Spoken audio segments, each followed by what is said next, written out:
now? I guess I am. I guess now it's fine. Okay. So hello everybody, a very good evening to all of you. I hope आप सभी बहुत बढ़िया होंगे, बहुत ही मज़े से होंगे। और अभी तो आप लोग पार्टी मना रहे होंगे सीएसईटी पास करने की खुशी में। बट अब पार्टी मनाना बंद कर दो, बिकॉज़ एग्जीक्यूटिव की तैयारी अब चालू हो गई है एंड ज़ोर-शोर से हम करेंगे अब हमारे जून अटेम्प्ट की तैयारी, राइट? ओके। सो अपने सारे फ्रेंड्स लोगों को बुला लीजिए, आपके जो भी फ्रेंड्स हैं जो क्लास अटेंड वाले थे, सबको लिंक भेज दीजिए, बता दीजिए अब हमारी क्लास स्टार्ट हो गई है, so that everybody can join. Hi Tanu, good evening. Okay, now I am audible.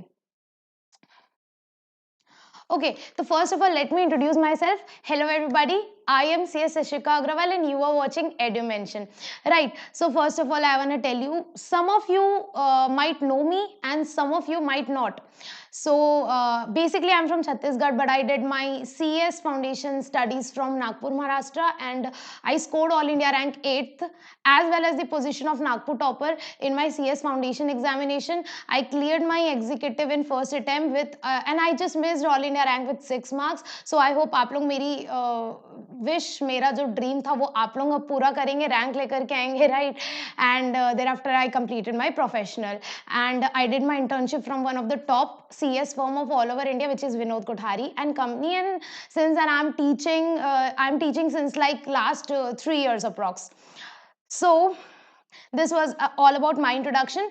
So basically, first I want to tell you about this course, that what I'm going to offer you all in this course, क्या इस course का structure होने वाला है, आप लोगों को क्या क्या बेनिफिट्स मिलने वाला है, everything about this course. And उसके बाद I will introduce you with the subject which is company law, which is basically a CS का प्यार। ओके, ठीक है। तो चलिए मैं आप लोगों को कुछ बेसिक चीजें बताने वाली हूँ इस कोर्स के बारे में। जो मेरा कंपनी लॉ का सेशन है, I take all the topics in very detail. हम बहुत ही कंसेप्चुअली हर टॉपिक को समझ करके चलते हैं, लॉ को समझते हैं, ये क्यों आया, उसका इम्प्लीकेशंस क्या होगा, everything. So basically it's around 200 hours approx, and daily we will take 1.5 hours to 2 hours lecture. Initially we'll start with 1.5 hours, and धीरे धीरे as you will get comfortable, we'll shift it to 2 hours per day class, so that your course will get completed in approx 4 months. That is our course structure. And this class is going to be live plus recorded, which means that I will teach you live हमारा interaction होगा, you will get a comfort zone. ठीक है, daily हम मिलेंगे and daily मैं आप लोगों से क्वेश्चंस पूछूंगी। अगर आप लोग किसी दिन नहीं आते तो आई विल आस्क यू क्यों नहीं आए, तो I am gonna be very strict in this executive classes. And अगर बाई चांस तबियत खराब हो गई या किसी वजह से you are not able to attend live, don't worry, you will get backup, you will get recorded lectures, you can watch even those recorded lectures n number of times as you want, there is no limit on the views. So this class is going to be live plus recorded daily. My teaching way is that आज हमने जो पढ़ा कल हम उसको revise करेंगे and then हम fresh पढ़ना स्टार्ट करेंगे। तो डेली हमारा प्रॉपर रिवीजन होता है and I take written test after each chapter. तो जैसे आपका चैप्टर 1 कंप्लीट हुआ, after completion of your chapter 1 we will conduct a written test जिसमें I personally evaluate all the answer sheets and I personally guide you कि आपको ये answer ऐसे नहीं ऐसे लिखना चाहिए था। I will tell you कि लॉ के क्वेश्चंस, केस लॉज आते किस तरह से हैं, आपको केस लॉज अटेम्प्ट किस तरह से करना रहता है, केस लॉज को लिखा किस तरह से जाता है। Because obviously in CSET there was no subjective paper, there was just MCQ, जय माता आदि टिक कर दो। तो अभी एट प्रेजेंट आप लोग कंफ्यूज होंगे कि आंसर्स लिखते कैसे, बिकॉज 11th-12th का जो लिखने का तरीका होता है वैसा CS में नहीं चलता है। ठीक है, तो I will guide you with respect to your answer writing practice. I will take your chapter wise test, ये हुआ 1, and after completion of your first part I will take your test of like 50% course, 50% का आपका 2 test होगा and पूरा course complete करने के बाद मैं आप लोगों का फुल टेस्ट लूंगी। सो इतने सारे टेस्ट होने वाले, इतनी सारी राइटिंग प्रैक्टिस होने वाली है कि आप लोगों का लॉ तो एक्सपर्टाइज हो ही जाएगा, लॉ तो बहुत अच्छी तरीके से आप लोग को समझ में आ जाएगा, दिल दिमाग सब जगह बैठ जाएगा, ये मेरी गारंटी है। ठीक है, उसके बाद आप लोग का आंसर राइटिंग प्रैक्टिस भी हो जाएगा। अगर आप क्लास लेते हैं तो मेरे ऊपर छोड़ दीजिए, बस आप लोगों की तरफ से मुझे एक कमिटमेंट चाहिए। क्या कमिटमेंट चाहिए मुझे? आप लोगों की तरफ से ये 4 चीजें चाहिए। क्या? कि डेली आप रिवीजन करके आएंगे। मैं डेली जो 1.5 घंटे में आपको पढ़ाऊंगी वो हार्डली आधे घंटे में आप रिवाइज कर लेंगे। रिवीजन में उतना टाइम नहीं लगता है जितना फर्स्ट टाइम लगता है। डेली आप रिवीजन करके आएंगे, डेली सेल्फ स्टडी करके आएंगे। सेकंड थिंग, रटंत विद्या भुलंत विद्या, कुछ भी चीज रटना नहीं है आपको। This is law. बहुत लोग बोलते हैं लॉ तो रटना पड़ता है, बिल्कुल नहीं। आपको लॉ समझना पड़ता है कि ये लॉ आया तो आया क्यों और इस लॉ का इंप्लीकेशन क्या होगा। So you don't have to memorize, don't memorize, focus on understanding, focus on understanding कि इस लॉ के पीछे का लॉजिक क्या है। Thirdly, ask doubts. मुझे वो बच्चे बहुत प्यारे लगते हैं जो बार बार डाउट्स पूछते हैं। डाउट्स पूछो भैया, सिली से सिली डाउट्स होगा, I will clear your doubts, but never be ashamed कि यार इतना इजी डाउट है, मैम क्या सोचेगी मेरे बारे में। बिल्कुल ऐसा नहीं चलेगा। डाउट्स पूछो, भले सिली डाउट होगा, जितना डाउट्स होगा पूछो, I will clear all your doubts. उसके बाद जो मैं टेस्ट लूंगी, मैं हर चैप्टर के बाद टेस्ट लूंगी, खुद पर्सनली इवैल्यूएट करूंगी आप लोग के टेस्ट पेपर्स। आप लोग को सिंसियरली प्रिपेयर करके टेस्ट देना है। ये नहीं कि अरे कोई देखने वाला तो है नहीं, गूगल करके बुक से देख देख के छाप देते हैं, ये नहीं चलेगा। आप लोगों को सिंसियर प्रिपेयर करना टेस्ट के लिए, बस इतना काम आप करो, बाकी हमारे ऊपर छोड़ दो। I guarantee you 100% result if you follow this 4 things.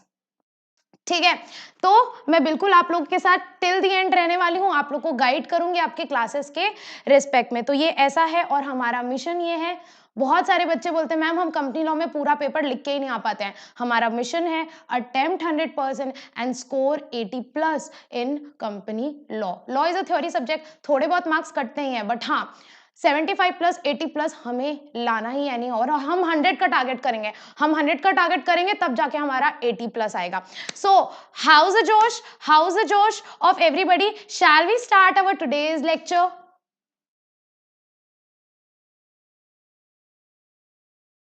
How's the Josh? Just let me know quickly in the chat box. Prerna is saying full Josh, ma'am. ठीक है, आकाश पूछ रहे मैम बेयर एक्ट क्या होता है। आएंगे आकाश, बेयर एक्ट आएंगे, ठीक है। Okay, Muskaan is saying hi Josh ma'am, Ricky is saying hi. Okay okay great.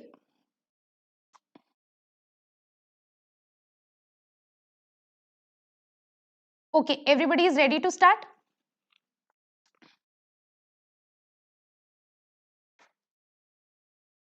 Late me tell you about books. बहुत सारे बच्चे बुक्स के बारे में पूछ रहे थे, तो if I tell you about books, मैं आप लोग को 2 बुक प्रोवाइड करूंगी which will be volume 1 and volume 2। ये आपकी रेगुलर बुक्स रहेंगी।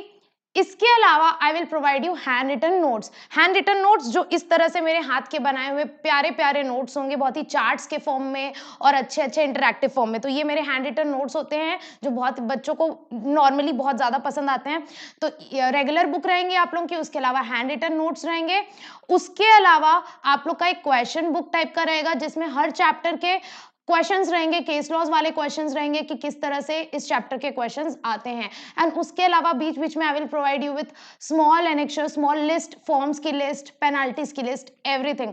तो प्रॉपर आपको बुक्स मिल जाएंगी। And regarding book, soft copy और hard copy, normally I provide with hard copy, sorry normally I provide with soft copy, but अगर आपको hard copy चाहिए तो वो hard copy का जो printing और posting charges होता है वो 200-300 रुपए जो भी होता है वो add होगा। and you can get hard copy also if you want। आप जो चाहें, आप चाहें तो hard copy ले लो, आप चाहो तो soft copy ले लो, it's upon you। okay?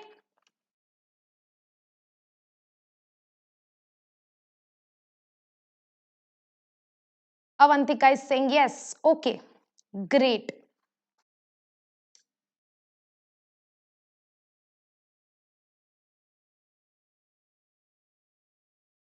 Just a minute, I'm coming back.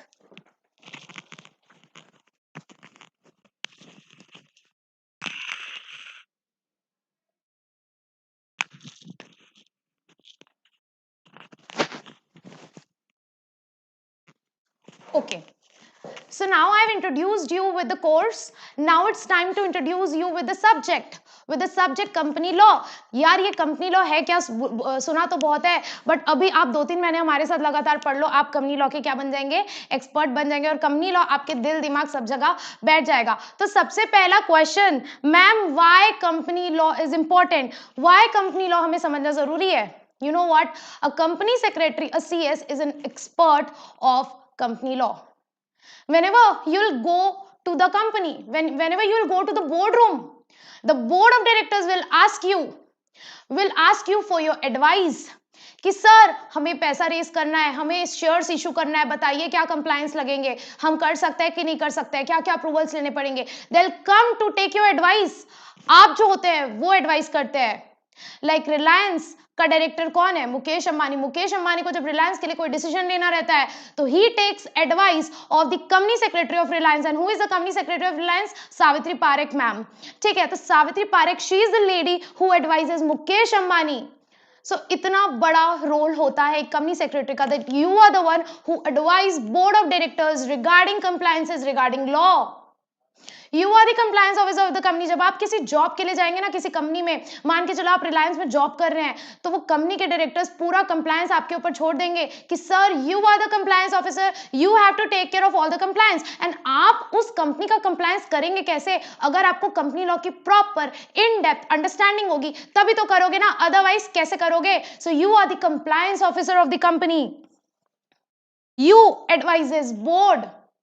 Company secretary का एरिया ऑफ एक्सपर्टाइज होता है corporate law. He gives consultancy in the field of corporate law. किसी को भी कॉर्पोरेट लॉ को लेकर के कुछ कंफ्यूजन होता है कि कंपनीज एक्ट का सेक्शन 197 समझ में नहीं आ रहा है, तो कंपनी सेक्रेटरी के पास आता है कि please explain this section, what is the meaning and implications of this section.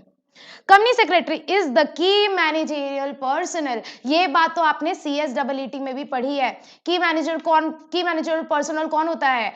Top most position जिसकी होती है कंपनी में. जैसे CEO CFO, जैसा CEO CFO का पोजीशन होता है, जैसा उनका दर्जा होता है, वही सेम दर्जा होता है कंपनी सेक्रेटरी का. Company secretary does all the secretarial works.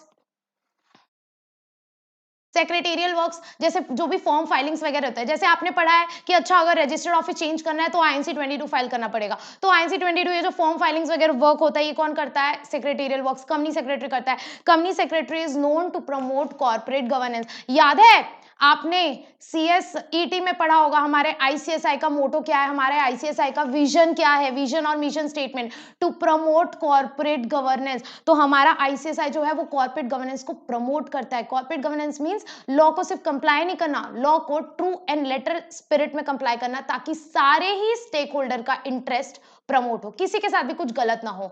So a company secretary is responsible for promoting corporate governance in an organisation. Company secretary represents company. बहुत सारी अथॉरिटीज के सामने जब एक कंपनी को रिप्रेजेंट करना रहता है, जैसे NCLT, NCLAT, अब ये सब क्या होता है एक ब्रीफ आइडिया आपको होगा, बट हाँ हम डिटेल में सारा चीज पढ़ेंगे कि क्या होता है. This is just introduction lecture. So company secretary represent his company before various authorities, before various government authorities, before various quasi judicial bodies.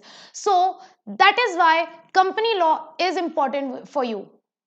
Company law सिर्फ प्रोफेशनली, सिर्फ एजुकेशनली नहीं, एकेडमिक वे में नहीं, प्रैक्टिकली जब आप आगे जाके चाहे आप जॉब करें चाहे आप प्रैक्टिस करें, आपकी लाइफ में बहुत इंपॉर्टेंट मायने रखने वाला है company law. I would suggest कि जो बच्चा रटने आया है वो कृपया क्लास ही मत देखो, वो किसी की क्लास ही मत लो, वो खुद अपना मॉड्यूल से पढ़ के रट लो. लेकिन ये क्लासेस आप तब लेते हैं जब आपको किसी चीज की इन डेप्थ अंडरस्टैंडिंग, किसी चीज का लॉजिक समझना होता है. ठीक है, तो I would say company law को अच्छे से समझ के पढ़ें. स्टार्टिंग से एक अच्छा माइंडसेट रखो ताकि हमारा फ्लो बढ़िया से चले, और एक फ्लो जब अच्छे से चलेगा तो हमारी जब क्लास कंप्लीट होगी ना, तो you will find difference in your education, in your personality, कि आप कहाँ से कहाँ पहुंच चुके होंगे. ठीक है, so just I want your daily attention. Daily मैं आप लोगों से क्वेश्चन पूछूंगी. खैर यूट्यूब लाइव में तो क्वेश्चन पूछना is not possible. YouTube live में स्टार्टिंग के 7 to 10 डेज डेमो लेक्चर्स होंगे, उसके बाद we will shift to Google Meet और जूम क्लास. तो उसके बाद हम जब गूगल मीट और जूम क्लास में करेंगे तो proper there will be starting 10 to 15 minutes question answer session, जिसमें मैं लास्ट के दिन जो पढ़ाई होंगी उससे आपको क्वेश्चंस पूछूंगी एंड ये देखूंगी कि आप कितना पानी में हैं. ओके अमीशा पूछ रहे मैम कंपनी लॉ की क्लास डेली चलेगी क्या? हाँ अमीशा डेली चलेगी, बस संडे को नहीं रहेगी. Sunday there will be no class. Sundays हो सकता है मैं आप लोगों का टेस्ट रख दूं, जैसे ही चैप्टर कंप्लीट होगा उसका जो भी नेक्स्ट संडे आएगा वो संडे में आप लोगों का टेस्ट लूंगी, प्रॉपर रिटन टेस्ट.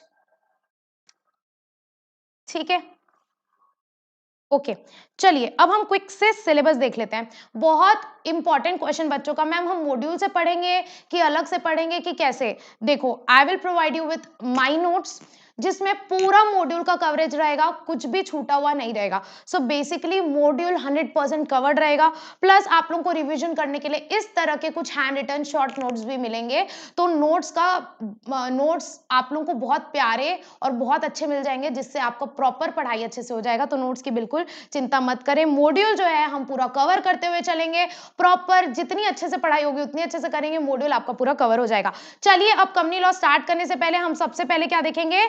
सिलेबस देखेंगे हमारा कंपनी लॉ का। तो अगर आप अपना कंपनी लॉ का सिलेबस देखेंगे तो there are 3 parts. The whole company law of CS executive is divided in 3 parts. Part 1 which is basics, इसमें कुछ अप्रॉक्स 14 चैप्टर्स हैं जो कि 50 मार्क्स के हैं। Okay see this is part 1, part 2 and part 3। Part 1 जो है आपका, उसमें बहुत ही बेसिक सी चीजें हैं, इंट्रोडक्शन है, सब चीज के बारे में इंट्रोड्यूस किया हुआ है कि अच्छा कंपनी क्या होती है, डायरेक्टर्स कौन होते हैं, प्रमोटर्स कौन होते हैं, शेयर कैपिटल क्या होता है, डिबेंचर्स क्या होता है। This is just introduction part and this consist of 50 marks. Part 2 is your company administration and meetings, इसमें बोर्ड ऑफ डायरेक्टर्स के बारे में पढ़ेंगे, आप मीटिंग्स के बारे में पढ़ेंगे, एंड ये है आपका 40 मार्क्स का। इसमें कुछ 6 चैप्टर्स हैं पार्ट 2 में। पार्ट 1 में मॉड्यूल के 14 चैप्टर्स हैं, ठीक है। एंड उसके बाद जो पार्ट सी है, it is about your CS profession, जो बेसिकली सीएस एक्ट की बात करता है, ठीक है। So this consist of 10 marks. ये है आपका पूरा कोर्स। आपका जो कंपनी लॉ का पेपर होता है वो होता है 100 मार्क्स का, और 100 मार्क्स में से पार्ट 1 होता है 50 मार्क्स का, पार्ट 2 होता है 40 मार्क्स एंड पार्ट 3 होता है 10 मार्क्स का। ये जो 10 मार्क्स है ये बहुत ही चिंदी सा होता है, ऐसे छोटे मोटे 2-3 चैप्टर होते हैं, वो तो ऐसे हंसते खेलते हो जाएंगे मजाक मजाक में। सबसे इंपॉर्टेंट जो होता है इसमें पार्ट 2 होता है। अब आप देखेंगे मैम पार्ट 1 में 14 चैप्टर्स 50 मार्क्स के, और इसमें बस 6 चैप्टर वो भी 40 मार्क्स के। तो बस 6 चैप्टर्स हमें 40 मार्क्स के लिए पढ़ना है। हाँ तो सोचो ये 6 चैप्टर्स कितने इंपॉर्टेंट होंगे। एंड इस 6 चैप्टर्स में जो आप बोर्ड ऑफ डायरेक्टर्स के बारे में, मीटिंग्स के बारे में पढ़ेंगे, वो प्रैक्टिकली भी आपके लाइफ में बहुत इंपॉर्टेंट और बहुत मायने रखता है। इसीलिए पार्ट भी आपके लिए सबसे इंपॉर्टेंट है, जो कि 40 मार्क्स का है। हम हर चीज को एनालिसिस करते हुए पढ़ेंगे, स्मार्ट वर्क करते हुए चलेंगे कि कौन से चैप्टर का वेटेज आपके एग्जाम में कितना है। जैसे अगर आप पूछे मैम सबसे ज्यादा इंपॉर्टेंस किसको दे, तो सबसे ज्यादा इंपॉर्टेंस पार्ट बी को दीजिए। पार्ट बी आपके लिए भगवान है। पार्ट बी को हम प्रायोरिटी ए देते हैं, देन उसके बाद हम प्रायोरिटी बी देते हैं पार्ट बी को, एंड देन सी प्रायोरिटी सी देते हैं हम पार्ट 3 को। तो ये है आपका एबीसी एनालिसिस। बस बट इसका मतलब ये है क्या कि मैम पार्ट सी पढ़ना ही नहीं है? नहीं, पढ़ेंगे पूरा, और मैं आप लोग को शॉर्ट एंड कंसाइज तरीके में अच्छे से पूरे करा दूंगी, जिससे कि आपका प्रॉपर ज्यादा टाइम लिए बिना भी आपका कोर्स बहुत अच्छी तरीके से हो जाए। हर चीज को समझ समझ के पढ़ेंगे। तो ये है आपका पार्ट बी, बहुत ज्यादा इंपॉर्टेंट है। तो जब पार्ट बी पढ़ेंगे तो अलग से ही सीरियस हो जाना, बहुत ज्यादा सीरियस हो जाना। ये आपका कोर्स है, ठीक है। चलिए अब हम स्टार्ट करते हैं हमारा कंपनीज एक्ट। ये नोट्स मैंने आप सभी को व्हाट्सएप कर दिए थे, तो आई एम अज्यूमिंग कि जो नोट्स मैं पढ़ाने वाली हूँ ये नोट्स आप सभी के पास अवेलेबल होंगे। मैंने पीडीएफ सबको सेंड कर दिया था। तो आज की क्लास स्टार्ट करने से पहले, चैप्टर 1 स्टार्ट करने से पहले, मैं ये आपसे पूछना चाहती हूँ, हर चीज का कुछ एक हिस्ट्री होता है कि आपसे अगर मैं पूछूं कि कोरोना वायरस कहां से आया था, तो आप तुरंत चिल्ला चिल्ला के बोल देंगे मैम चाइना से आया था, चाइना से आया था। अगर मैं आपसे पूछूं कि कंपनीज एक्ट कहां से आया था, तो क्या आप बता पाएंगे कि कंपनीज एक्ट कहां से आया था? मैम सीएस80 में पढ़े हैं, कहां से आया था कंपनीज एक्ट?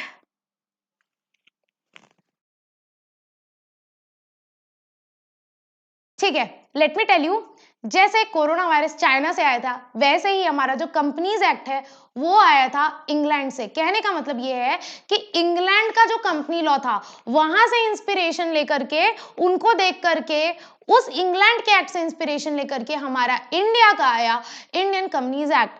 अब अगर हम डिटेल में देखें कि हमारा हिस्ट्री क्या है कंपनीज एक्ट का, तो सबसे पहले आई थी east India company.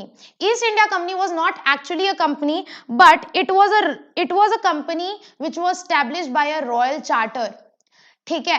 Royal charter ने एक ईस्ट इंडिया कंपनी स्टैब्लिश की थी। ये किसके होते थे? जब ब्रिटिश रूल चलता था इंडिया में, तब रॉयल चार्टर ने ईस्ट इंडिया कंपनी स्टैब्लिश की थी इंडिया को एक्सप्लॉइट करने के लिए, ताकि वो इंडिया में फ्रीली ट्रेड कर पाए। तो ये एक बेसिक लॉ था। और ईस्ट इंडिया कंपनी के बाद फर्स्ट टाइम हमारा इंडियन कंपनीज एक्ट आया था 1850 में। तो 1850 was the first companies act in India. The first companies act in India has come in 1850 and it provide law for the registration of joint stock company. अब company बनाएंगे कैसे? तो उसका law आया 1850 में। अब आप लोग ने CSAT में पढ़ा है कि कंपनी का बहुत इंपॉर्टेंट फीचर होता है लिमिटेड लाइबिलिटी। तो 1850 में कंपनी का लॉ तो आ गया था, लेकिन लिमिटेड लायबिलिटी का कंसेप्ट नहीं आया था। इसीलिए 1857 में फिर से एक नया एक्ट आया जिसका नाम है जॉइंट स्टॉक कंपनीज एक्ट 1857, और उसमें लिमिटेड लायबिलिटी का कंसेप्ट इंट्रोड्यूस हुआ। और फिर उसके बाद आया 1866 में। 1866 में सारे लॉज को कंसोलिडेट कर दिया गया। उसके बाद आया 1882। 1882 में भी कुछ थोड़े बहुत अमेंडमेंट्स आए। वन बेसिक फीचर वाज, उसने ये बोला कि मेंबर्स की लायबिलिटी तो लिमिटेड लगेगी, लेकिन डायरेक्टर्स की लायबिलिटी अनलिमिटेड हो सकती है अगर वो लोग कोई गलत काम किए, अगर एमओए में लिखा है तो। एमओए क्या होता है ये हम बाद में अच्छे से डिटेल में पढ़ेंगे। तो 1882 आया। 1882 के बाद आया 1913, और 1913 में फर्स्ट टाइम बहुत सारे नए नए कंसेप्ट आए। जैसे आपने प्राइवेट कंपनी के बारे में पढ़ा है, प्राइवेट कंपनी का लॉ फर्स्ट टाइम आया 1913 में।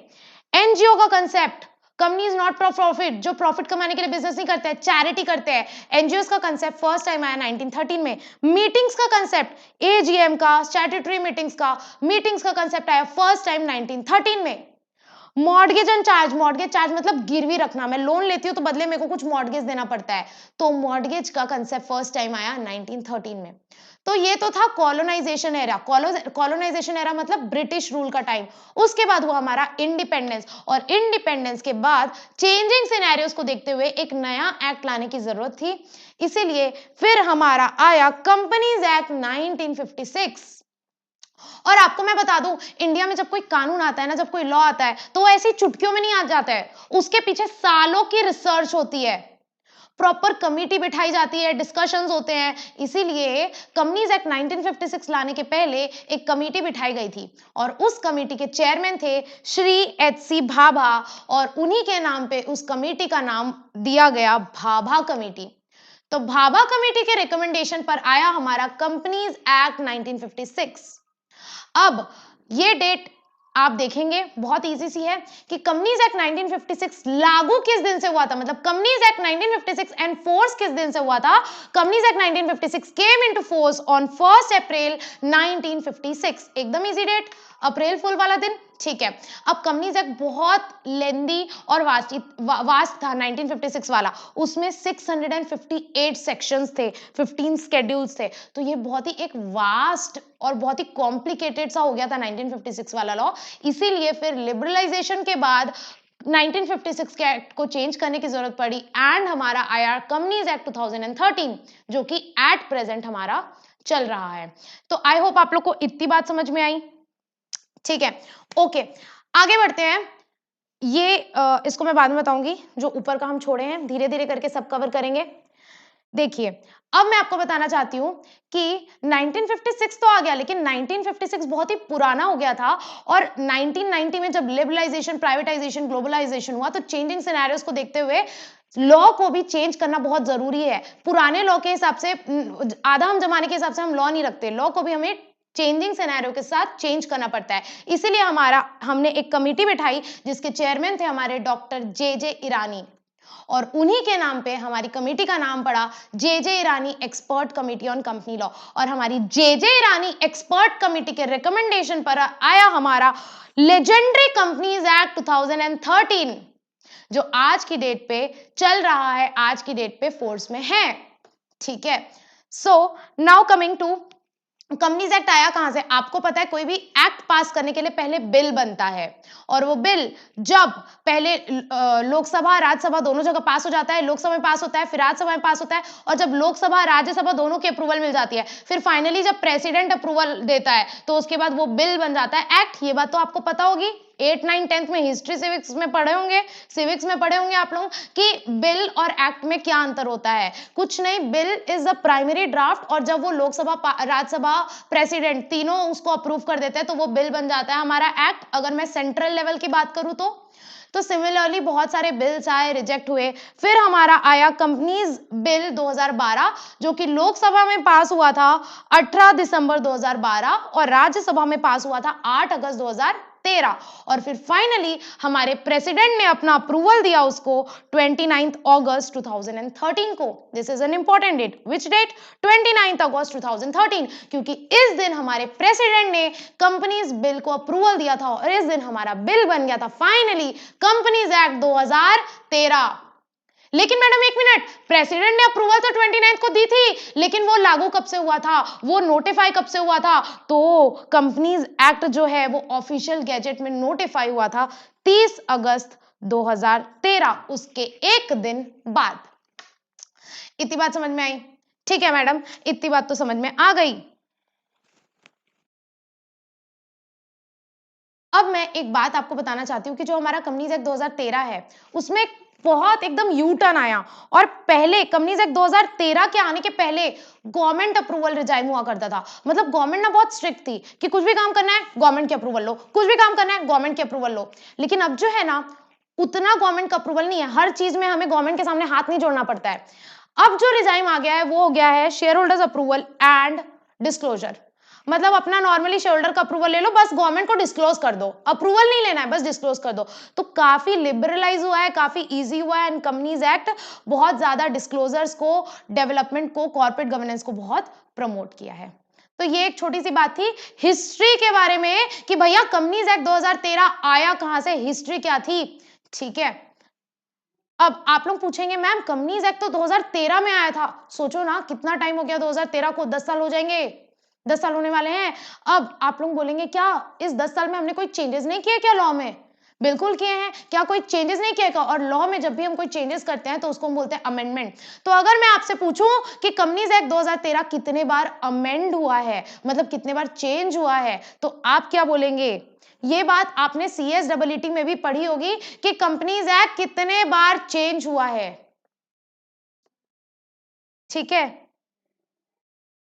अंकुश पूछ रहा है मैम ये कमेटी पार्लियामेंट बनाती है? नहीं नहीं, गवर्नमेंट बनाती है, जैसे मिनिस्ट्रीज बनाती हैं। ओके, ठीक है। जैसे अब मैं आपसे पूछूं कंपनीज एक्ट कितने बार अमेंड हुआ है, तो आपका आंसर होगा 4 बार मैम। 1 2 3 4, बाबा तेरी जय जयकार। फर्स्ट टाइम कंपनीज अमेंड हुआ था 2015 में, तब आया था कंपनीज अमेंडमेंट एक्ट 2015। उसके बाद आया कंपनीज अमेंडमेंट एक्ट 2017, उसके बाद आया 2019 एंड रिसेंटली हमारा आया था पिछले साल जो कि 2020 में। अब आप लोग पूछोगे मैम ये अमेंडमेंट तो आते रहते हैं ना, आए दिन आते रहते हैं ना, हमें एग्जाम पॉइंट ऑफ व्यू के लिए कब तक के अमेंडमेंट्स पढ़ने हैं? तो देखो आपकी एग्जाम कब होगी? जून में। तो हमेशा आपको एग्जाम के 6 महीने पहले तक के सारे अमेंडमेंट्स पढ़ने पड़ते हैं। मतलब आपको दिसंबर 2021 तक के सारे अमेंडमेंट्स आपके एग्जाम में एप्लीकेबल होंगे।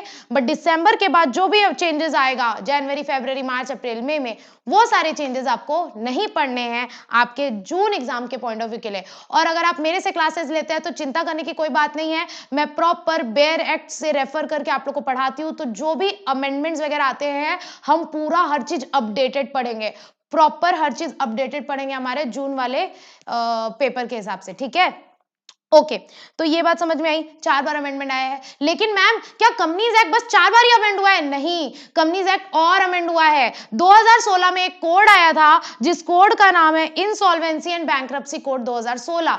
अब ये क्या होता है मैम? देखो आईबीसी के बारे में ना डिटेल में आप लोग प्रोफेशनल में पढ़ेंगे, प्रोफेशनल में बहुत डिटेल में है insolvency and bankruptcy code.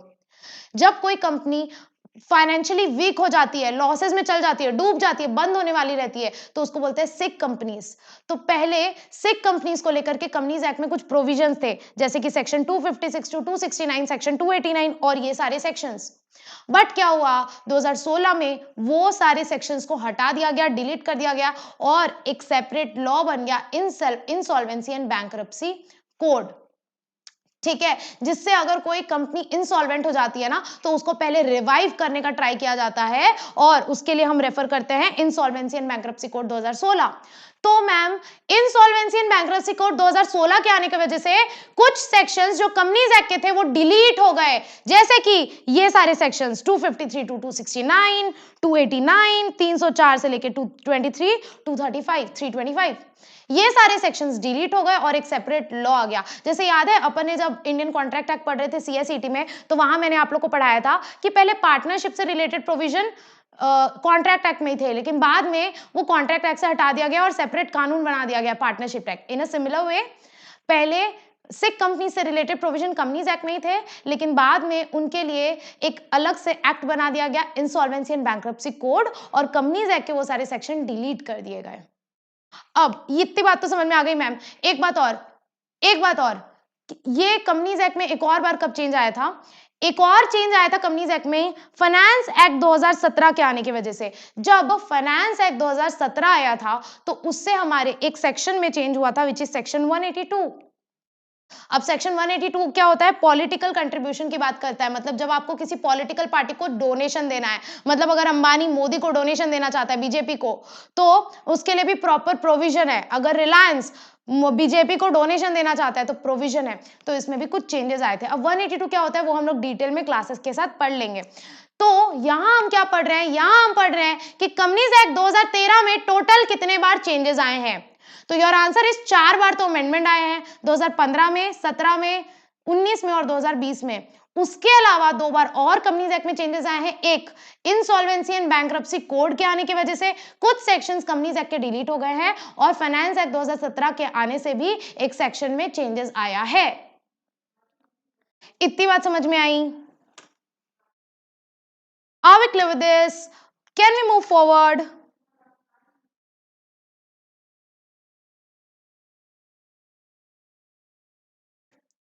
Okay okay, we can move forward.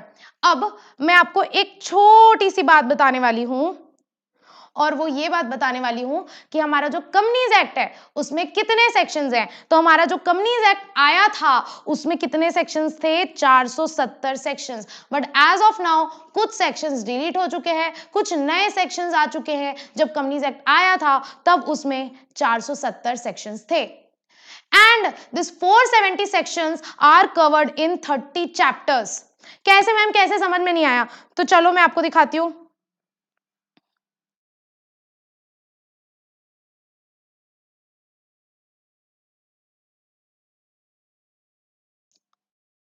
हमारी ई बुक।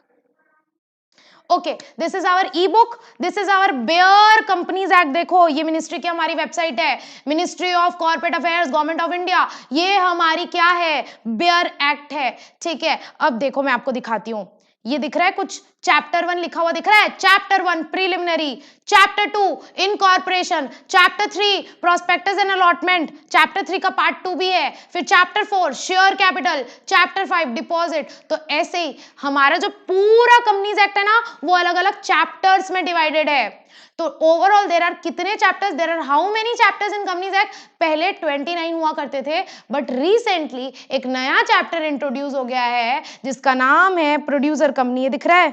मैं आपको दिखाऊं, ये दिख रहा है producer company, chapter number 21A। इसको बीच में घुसा दिया गया, बीच में इंसर्ट कर दिया गया, और इसीलिए as of now there are total 30 chapters in Companies act 2013। और आपको ये बात तो पता ही है, जब हमें किसी 2 सेक्शन के बीच में या 2 चैप्टर के बीच में एक नया चैप्टर इंट्रोड्यूस करना रहता है तो हम ऐसे ABCD करके इंट्रोड्यूस कर सकते हैं। जैसे पहले चैप्टर 21 था वाइंडिंग अप, उसके बाद चैप्टर 22 था कंपनीज इनकॉर्पोरेटेड आउटसाइड इंडिया। अब हमें चैप्टर 1 और चैप्टर 2 के बीच में ही एक और नया चैप्टर डालना था, तो हमने उस चैप्टर का नाम डाल दिया चैप्टर 21A।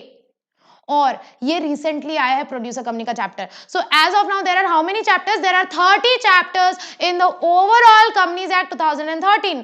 अब जैसे देखो हमारे पूरे जो 470 सेक्शन है वो कैसे डिवाइडेड है। जैसे हमारा जो चैप्टर 1 है उसमें सेक्शन 1 एंड 2 है, चैप्टर 2 है उसमें सेक्शन 3 से लेके सेक्शन 22 तक है, चैप्टर 3 है उसमें 23 से लेके 42 तक है, चैप्टर 4 है उसमें 43 से लेके 72 तक है। तो ऐसा आपका एक बाइफरकेशन होता है। पूरे जो हमारे 470 सेक्शन है वो पूरे 30 चैप्टर्स में डिवाइडेड है। आई hope everybody is crystal clear with this कि मैम चैप्टर क्या होता है, चैप्टर सेक्शन क्या होता है, सेक्शन क्या होता है वो तो आपको पता ही है। प्रॉपर हम लॉ को नंबरिंग कर देते हैं, नंबर 1 नंबर 2, उसी को हम बोलते हैं सेक्शन। अब एक चीज और मैम, एक शेड्यूल नामक चीज भी होती है, और ये शेड्यूल नामक चीज क्या होती है मैडम? अगर मैं आपसे पूछूं, अगर मैं कहूं कंपनीज एक्ट में कितने शेड्यूल हैं, तो आप क्या कहोगे? बता दो प्लीज। लिखा हुआ है यार आंसर आपके सामने, 7 शेड्यूल है। शेड्यूल क्या होता है? देखो, जब हमें कंपनीज एक्ट में कोई डिटेल प्रोवाइड करनी रहती है, तो वो हम डिटेल सेक्शन में नहीं दे करके अलग से एक लिस्ट बना देते हैं और उसको स्टेपल कर देते हैं, उसको अटैच कर देते हैं काइंड ऑफ। तो वो जो एक अलग से लिस्ट रहती है जिसमें एडिशनल डिटेल्स होती हैं, उसको बोलते हैं शेड्यूल। ठीक है, तो आपको इतनी बात समझ में आ गई कि कंपनीज एक्ट में there are total 470 sections, 30 chapters and 7 schedules. Are we clear with this? Ricky is answering 7. Good, great. But अभी तो आंसर आपके सामने था ना, किसी दिन अचानक से पूछूंगी बताओ कितने सेक्शन है, बताओ कितने चैप्टर हैं, तब बताना, ठीक है? ओके, अब मैं आपको एक बहुत इंपॉर्टेंट बात बताने वाली हूँ जो आपको पूरे आगे के कंपनी लॉ के क्लास में हेल्प करेंगे। और वो इंपॉर्टेंट बात मैडम ये है, बता दो मैडम क्या इंपॉर्टेंट बात है, बताते हैं। एक ब्लैंक पेज इंसर्ट कर लेते हैं। ओके, वो इंपॉर्टेंट बात ये है कि जैसे हमारा कंपनीज एक्ट के एक्ट भी हैं, रूल्स भी हैं, नोटिफिकेशंस भी होते हैं, सर्कुलर्स भी होते हैं, इतना सारा चीज। तो अब आपको एक्ट तो पता है मैम, एक्ट क्या होता है, लेकिन ये सब क्या होता है, ये सब क्या होता है, रूल क्या होता है, नोटिफिकेशन क्या होता है, सर्कुलर क्या होता है, कैसे समझोगे इसको? तो देखो, मैं आपको बताने वाली हूं, हमारा कंपनीज एक्ट जो है वो स्केलेटन अप्रोच के ऊपर बेस्ड है। What do you mean bye skeleton approach? Skeleton approach मतलब हमारा जो कंपनीज एक्ट 2013 है, वो सिर्फ एक ढांचा प्रोवाइड करता है, एक फ्रेमवर्क प्रोवाइड करता है कि एक्ट ऐसा होना चाहिए। अब उसके अंदर की complete details, complete procedure act में नहीं बताते हैं। एक्ट में लिख देते हैं, अब आपको हम बता दिए हैं ऐसा ऐसा मेन प्रोविजन है। पूरी बात कहां लिखी हुई होगी? पूरी बात लिखी हुई होगी रूल्स में। जो डिटेल्स होंगी वो कहां लिखी होंगी? रूल्स में। तो हमारे लिए एक्ट जितना इंपॉर्टेंट है उतना ही इंपॉर्टेंट है कंपनीज एक्ट के रूल्स। एक्ट सिर्फ एक ढांचा प्रोवाइड करता है, एक फ्रेमवर्क प्रोवाइड करता है, लेकिन उसके अंदर की प्रॉपर डिटेल्स, सारी डिटेल्स होती है रूल्स में। अब आप लोग पूछोगे मैम ऐसा क्यों, ऐसा क्यों, ऐसा क्यों है कि एक्ट में पूरी बात नहीं लिखी है, आधी बात देखने के लिए हमें रूल्स में जाना पड़ता है? क्योंकि एक्ट जो होता है वो बनाता है पार्लियामेंट, रूल्स जो है वो बनाता है हमारा मिनिस्ट्री, और हमारी जो कॉर्पोरेट अफेयर्स की मिनिस्ट्री है that is MCA, ministry of corporate affairs. अब ये मत बोलना कि आपको एडमिनिस्ट्रेटिव बॉडी के बारे में नहीं पता है।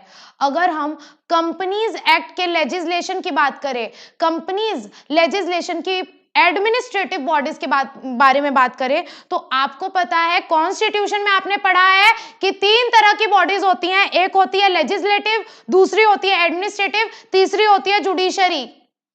एक होती है लेजिस्लेटिव, दूसरी होती है एडमिनिस्ट्रेटिव, तीसरी होती है जुडिशरी। लेजिस्लेटिव लॉ बनाने का काम करती है, एडमिनिस्ट्रेटिव उस लॉ को एनफोर्स करने का काम करती है, और जुडिशरी डिस्प्यूट सॉल्व करती है और लॉ को इंटरप्रेट करती है।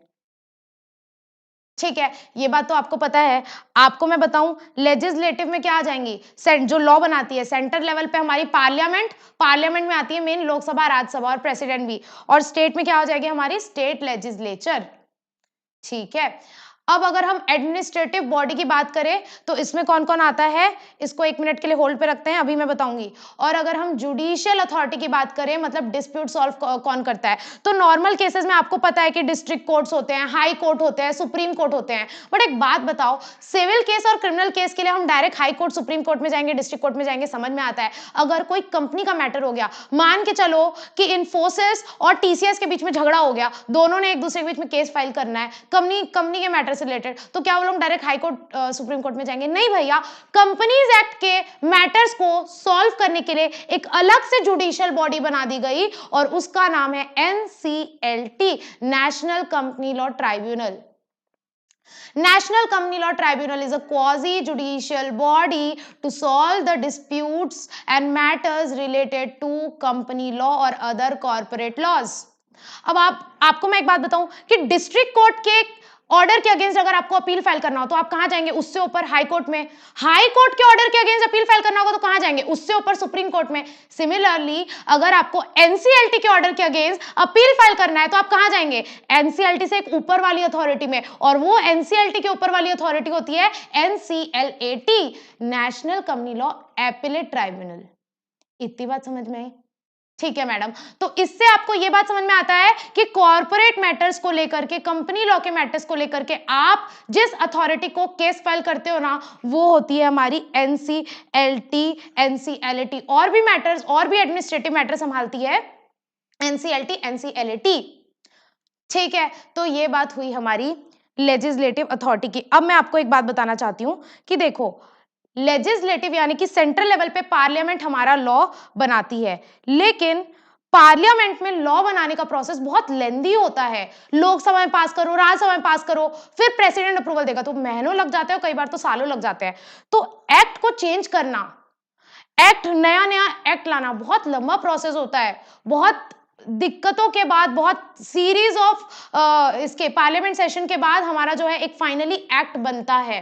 तो एक्ट में चेंज लाना हंसी खेल वाली बात नहीं है। इसीलिए हम क्या करते हैं, सारी डिटेल्स एक्ट में नहीं प्रोवाइड करते हैं। हम एक्ट में सिर्फ एक आउटर डिटेल्स प्रोवाइड कर देते हैं और बाकी डिटेल्स आउटर एक फ्रेमवर्क प्रोवाइड कर देते हैं एक्ट में, और जो कंप्लीट डिटेल्स होती है वो हम देते हैं रूल्स में। क्यों? क्योंकि रूल्स जो है ना वो पार्लियामेंट नहीं बनाती है, रूल्स पार्लियामेंट नहीं बनाती है, रूल्स बनाती है हमारी ministries, which is Ministry of corporate affairs.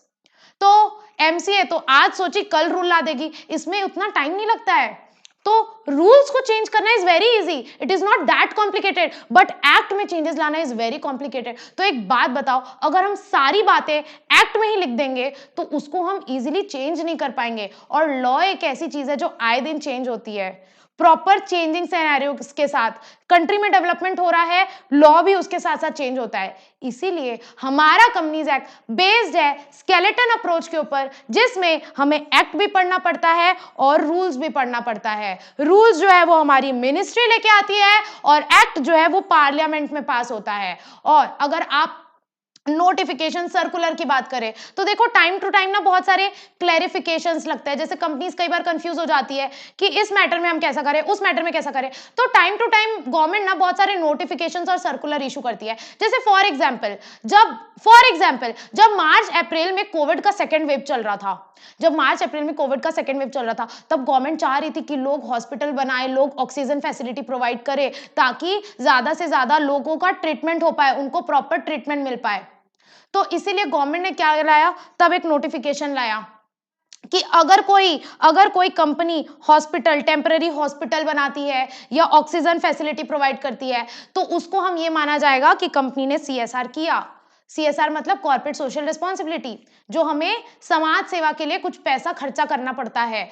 तो गवर्नमेंट ने एक नोटिफिकेशन लाया कि अभी जरूरत है देश को आपकी, अगर आप हॉस्पिटल्स बनवाते हैं, ऑक्सीजन वगैरह में खर्चा करते हैं, तो उसको वैलिड सीएसआर माना जाएगा। ये मान लिया जाएगा कि अच्छा, आपका सीएसआर का खर्चा हो गया।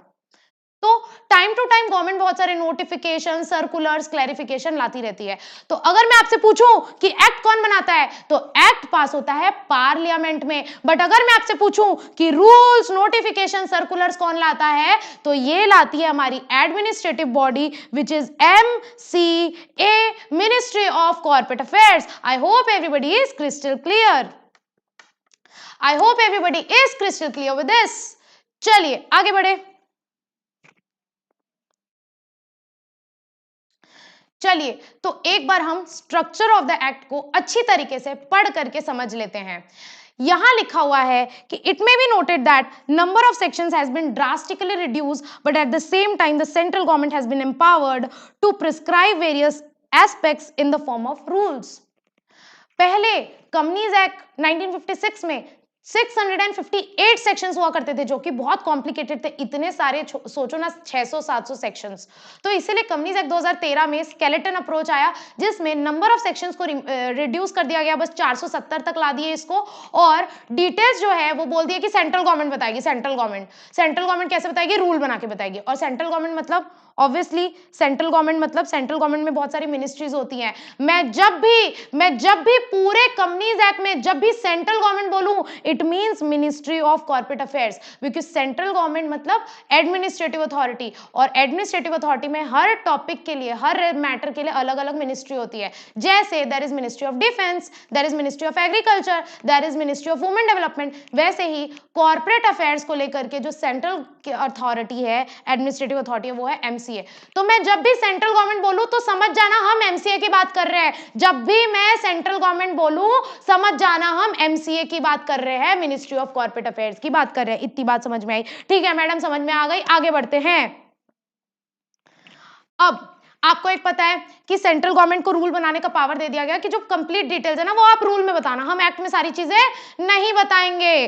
There bye recognising the more importance of delegated legislation, whenever a section of the Companies Act use the word as may be prescribed, इसको हाईलाइट करो, as may be prescribed। अच्छा, हाईलाइटिंग से याद आया, हाईलाइटिंग से याद आया, मैंने वैसे तो अपना जो सीएसईटी पास वाला सेशन हुआ था उसमें आप सभी को पहले बोल के रखा था कि एक अलग से कंपनी लॉ की कॉपी बना लो जिसमें आप डेली के डेली नोट्स बनाएंगे, शॉर्ट नोट्स बनाएंगे। नहीं बनाए हो तो कल की क्लास से पहले बना ही लेना और मेरे को फोटो भेजना, मैम देखो हमने कंपनी लॉ की कॉपी बना ली है। ठीक है, एक कंपनी लॉ की कॉपी बना लो। मेरे को आप लोग के पास प्रॉपर स्टेशनरी चाहिए, कम से कम 3-4 कलर का पेन, कम से कम 3-4 कलर के हाईलाइटर। मैं आप लोग को थ्योरी पढ़ना सिखाऊंगी कि थ्योरी पढ़ते कैसे, हाईलाइटिंग कैसे करते हैं। जैसे ये एज में भी प्रिस्क्राइब को मैंने हाईलाइट करवाया तो इसको हाईलाइट कर लो अपनी बुक में। अगर ऐसे मार्किंग नहीं करोगे, अंडरलाइनिंग नहीं करोगे, हाईलाइटिंग नहीं करोगे तो पढ़ा नहीं जाएगा, पढ़ा पढ़ाया भूल जाओगे। ठीक है, तो इस तरह से अपन पढ़ेंगे थ्योरी को, हमारी लॉ को। अब वापस से बुक में आ जाते हैं। अगर कहीं भी आपको लॉ में लिखा है एज मे बी प्रिस्क्राइब्ड, मतलब फॉर एग्जाम्पल, चलो एक एग्जाम्पल लेते हैं।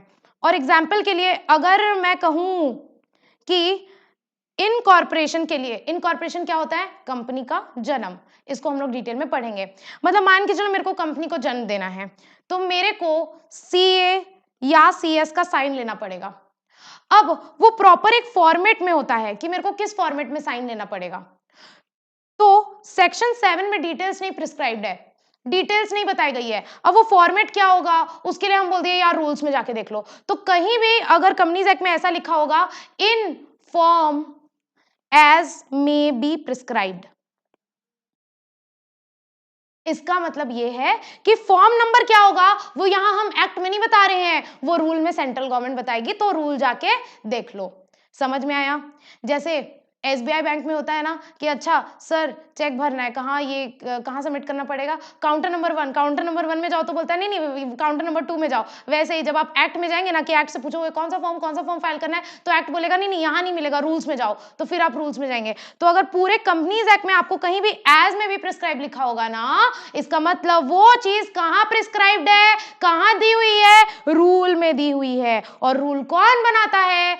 सेंट्रल गवर्नमेंट बनाती है, यानी एमसीए। मैं आपको रूल दिखाऊं, जैसे ये हमारा बेयर एक्ट था, ये हमारी एमसीए की वेबसाइट है, ये हमारा बेयर एक्ट है। ये देख लिया आपने, ये पहले एक्ट है, चैप्टर्स हैं proper, chapter 1, chapter 2, chapter 3, chapter 4, ये क्या है?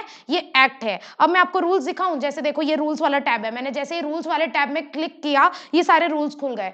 हर टॉपिक से रिलेटेड सेपरेट रूल है। जैसे चैप्टर 1 के रेस्पेक्ट में रूल्स है, चैप्टर 2 के रेस्पेक्ट में इनकॉर्पोरेशन रूल्स हैं। तो प्रॉपर देयर आर रूल्स, हर टॉपिक से रिलेटेड अलग अलग रूल्स है। जैसे देखो सीएसआर से रिलेटेड अलग रूल्स है, CSR rules, CSR policy rules, हर टॉपिक से related there are separate rules. और ये रूल्स कौन बनाता है? ये रूल्स हमारी बनाती है सेंट्रल गवर्नमेंट। तो एक आई होप आप लोग को एक ब्रॉड पिक्चर माइंड में आ गई है कि कंपनीज एक्ट क्या होता है, कंपनी रूल्स क्या होते हैं, एक्ट कौन बनाता है, रूल्स कौन बनाता है और क्यों बनाते हैं, हम क्यों पढ़ रहे हैं ये चीज। ओके चलिए आगे बढ़ते हैं। अब आपको लिखा हुआ है it is indication that the legislature has delegated powers to executive on that particular point. यहां पर क्या हो रहा है? लेजिस्लेचर ने अब अपनी पावर एग्जीक्यूटिव को दे रहा है। लेजिस्लेटर कौन? पार्लियामेंट। पार्लियामेंट अपनी पावर किसको दे रहा है? गवर्नमेंट को दे रहा है कि इस मैटर को आप संभालो, इस मैटर को लेके आप रूल्स बनाओ। और कंपनीज एक्ट का सेक्शन 469 सेंट्रल गवर्नमेंट को पावर देता है कि आप किसी भी मैटर से रिलेटेड रूल्स बना सकते हैं। अब ऑब्वियस ही बात है सेंट्रल गवर्नमेंट को कहीं ना कहीं तो पावर दिया होगा ना कि रूल्स बनाने का पावर उसके पास है। तो सेक्शन नंबर 469 में सेंट्रल गवर्नमेंट को पावर दे दिया गया है कि आप जो है रूल्स बना सकते हैं। आई hope everybody is crystal clear. ठीक है, अब वही एक बेसिक सी बात लिखी हुई है यहाँ, क्या लिखा हुआ है ma'am? The companies act is not a stand alone piece of legislation. एक अपने आप में सिर्फ एक स्टैंड अलोन एक्ट नहीं है, बल्कि it is a complete ecosystem, जिसमें बहुत सारे ऑर्डर्स होते हैं, बहुत सारे रूल्स होते हैं, बहुत सारे नोटिफिकेशंस, बहुत सारे सर्कुलर्स भी होते हैं, और हमें सबको साथ में लेके चलना पड़ता है, सबको साथ में पढ़ना पड़ता है। ऐसा नहीं कि एक्ट पढ़ ले रहे रूल नहीं पढ़ेंगे, भैया आधी बात रूल में लिखी हुई है, सबको साथ में पढ़ना पड़ता है। One should read each section with relevant rule notification circular। वही चीज मैंने बोली, सबको साथ में लेकर के चलना पड़ता है, सबको साथ में पढ़ना होता है। The act is superior authority in law passed by legislature. Notifications and rules are notified by executive under the powers derived by act। वही बात लिखी हुई है यहाँ की, जो एक्ट है वो कौन बनाता है? वो बनाता है लेजिस्लेचर यानी कि पार्लियामेंट, लेकिन जो रूल्स नोटिफिकेशंस होते हैं वो कौन बनाता है? वो बनाता है एग्जीक्यूटिव यानी कि सेंट्रल गवर्नमेंट, एमसीए, और इसीलिए इसको बोला जाता है स्केलेटन अप्रोच। स्केलेटन अप्रोच भी बोलते हैं और इसको डेलीगेटेड अप्रोच भी बोलते हैं। आई hope everybody is crystal clear with the structure of your companies act. Now coming towards next topic, the next topic is administration of company law। Administration मतलब company law को चलाता कौन है, कंपनी लॉ को enforce कौन करता है, तो देयर इज प्रॉपर अथॉरिटी। अब अगर मैं आपसे बोलूं कि ये इंडिया का मैप है, अगर मैं आपसे बोलूं कि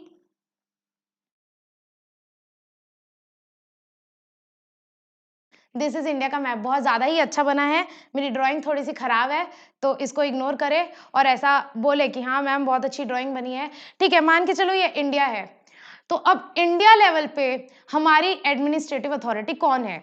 आपको पता है central government, which is Ministry of corporate affairs. Her matter से रिलेटेड सेपरेट मिनिस्ट्री होती है, जैसे मैंने बताया एग्रीकल्चर की अलग मिनिस्ट्री है, एमएसएमई की अलग मिनिस्ट्री है, वैसे ही कॉर्पोरेट अफेयर्स के लिए हमारी है मिनिस्ट्री ऑफ कॉर्पोरेट अफेयर्स, जिसकी अभी प्रेजेंट मिनिस्टर है कौन? आई होप आप सभी को पता होगा, जिसकी अभी प्रेजेंट मिनिस्टर है Nirmala Sitharaman ji. Nirmala Sitharaman is the present ministry of corporate affairs as well as ministry of finance.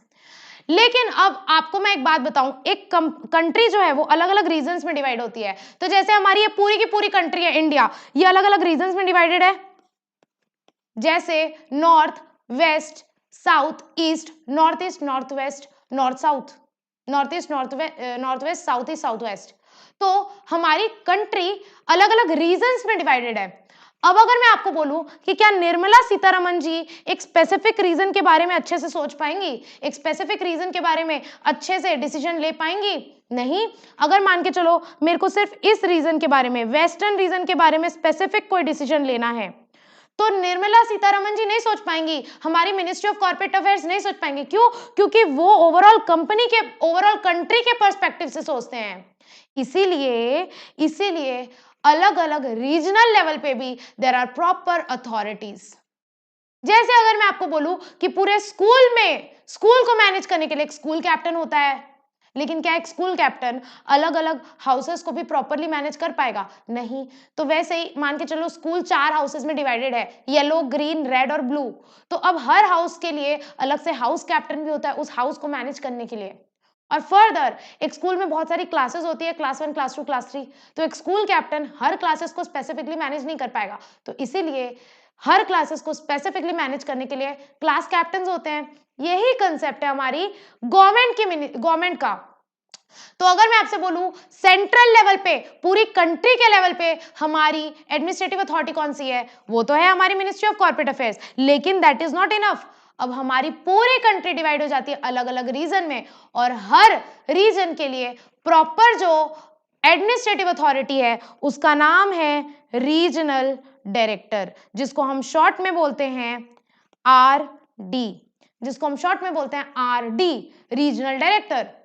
ठीक है, तो आरडी हर रीजन का सेपरेट होता है। जैसे अगर मैं आपको दिखाऊं, ये this is the exact map of our India, and the whole of India is divided in 7 regions: northern, ठीक है, southern, ईस्टर्न, वेस्टर्न, उसके बाद नॉर्थ वेस्ट, नॉर्थ ईस्ट और साउथ ईस्ट, साउथ वेस्ट नहीं है। और हर रीजन का प्रॉपर आरडी है, रीजनल डायरेक्टर है। अब अगर मैं आपको बात करूं कि नॉर्थ का रीजनल डायरेक्टर कहां है, तो नॉर्थ का रीजनल डायरेक्टर है न्यू दिल्ली में। अगर मैं आपसे पूछूं नॉर्थ ईस्ट का कहां है, तो मैम नॉर्थ ईस्ट का रीजनल डायरेक्टर पहले शिलोंग में हुआ करता था। बहुत सारे लोग आपको शिलोंग पढ़ाएंगे but they are not updated. Why? Because since 2019 और 2020 this has been changed to Guwahati. पहले शिलोंग में हुआ करता था, अब वो शिलोंग से चेंज होकर के गुवाहाटी में हो गया है। तो at present north eastern region का आरडी कहां है? It is in Guwahati. ठीक है, तो ये हो गया। उसके बाद ईस्टर्न रीजन का कहां है आरडी? ईस्टर्न रीजन का आरडी है कोलकाता में। उसके बाद नॉर्थ वेस्टर्न रीजन का कहां है? नॉर्थ वेस्टर्न रीजन का है हमारा अहमदाबाद में, गुजरात। उसके बाद वेस्टर्न रीजन का कहां है? हमारी आमची मुंबई, अपनी मुंबई। उसके बाद साउथ ईस्ट का कहां है? It is in Hyderabad. And southern का कहां है? It is in Chennai. So I hope everybody is crystal clear that whole of India is divided into 7 regions और हर region के proper there is authority which is known as regional director। अब मैं अगर आपसे पूछूं, एक रीजन में बहुत सारे स्टेट्स आ जाते हैं, जैसे वेस्टर्न में एमपी भी आ जाएगा, महाराष्ट्र भी आ जाएगा, गोवा भी आ जाएगा, बहुत सारे स्टेट्स आ जाते हैं। तो क्या अब ये रीजनल डायरेक्टर अलग अलग स्टेट्स के लिए स्पेसिफिक लॉ बना पाएगा, अलग अलग स्टेट्स के लिए स्पेसिफिक एडमिनिस्ट्रेशन कर पाएगा, स्पेसिफिक डिसीजंस ले पाएगा? The answer is no. तो इसीलिए स्टेट लेवल पे भी तो प्रॉपर अथॉरिटी होनी चाहिए ना।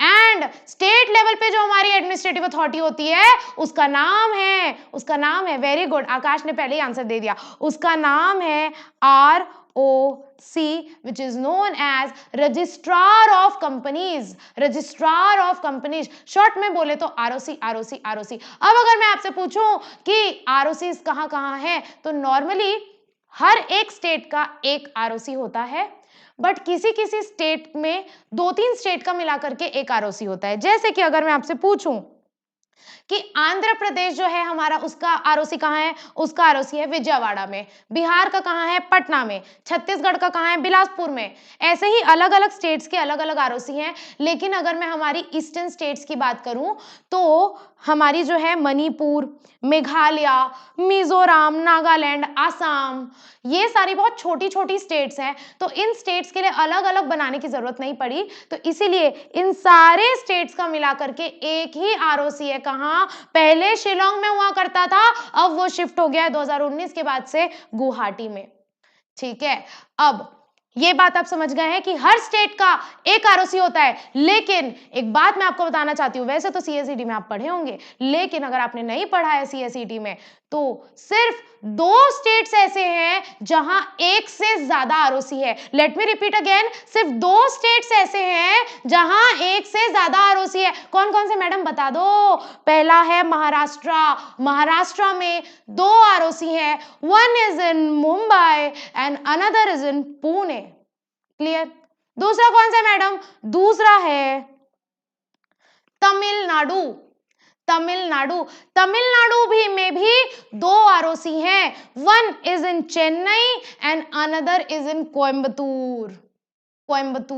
आई hope everybody is crystal clear. So let me tell you, normally एक स्टेट का एक ही आरओसी होता है, एक से ज्यादा आरओसी नहीं होता है। लेकिन सिर्फ 2 स्टेट्स ऐसे हैं जहां एक से ज्यादा आरओसी है, one is Maharashtra and another is Tamil Nadu. I hope everybody is crystal clear with this administrative structure। पूरे सेंट्रल लेवल पे कौन होता है? Quickly MCA। उसके बाद अलग अलग रीजन्स होते हैं। रीजनल लेवल पे कौन होता है? Regional director which is RD। और उसके बाद एक रीजन में बहुत सारे स्टेट्स होते हैं, तो स्टेट लेवल पे कौन होता है? ROC which is registrar of companies. Crystal clear everybody? Shall we move forward?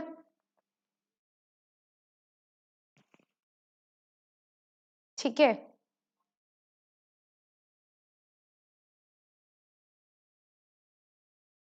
ठीक है। अंकुश पूछ रहे हैं मैम, आरडी एक डिपार्टमेंट होता है कि प्रॉपर पर्सन होता है? आरडी जो होता है ना, वो प्रॉपर एक पर्सन होता है। जैसे अगर मैं आपको हमारी मिनिस्ट्री की वेबसाइट दिखाऊं, चलिए चलते हैं हमारी एमसी की वेबसाइट में।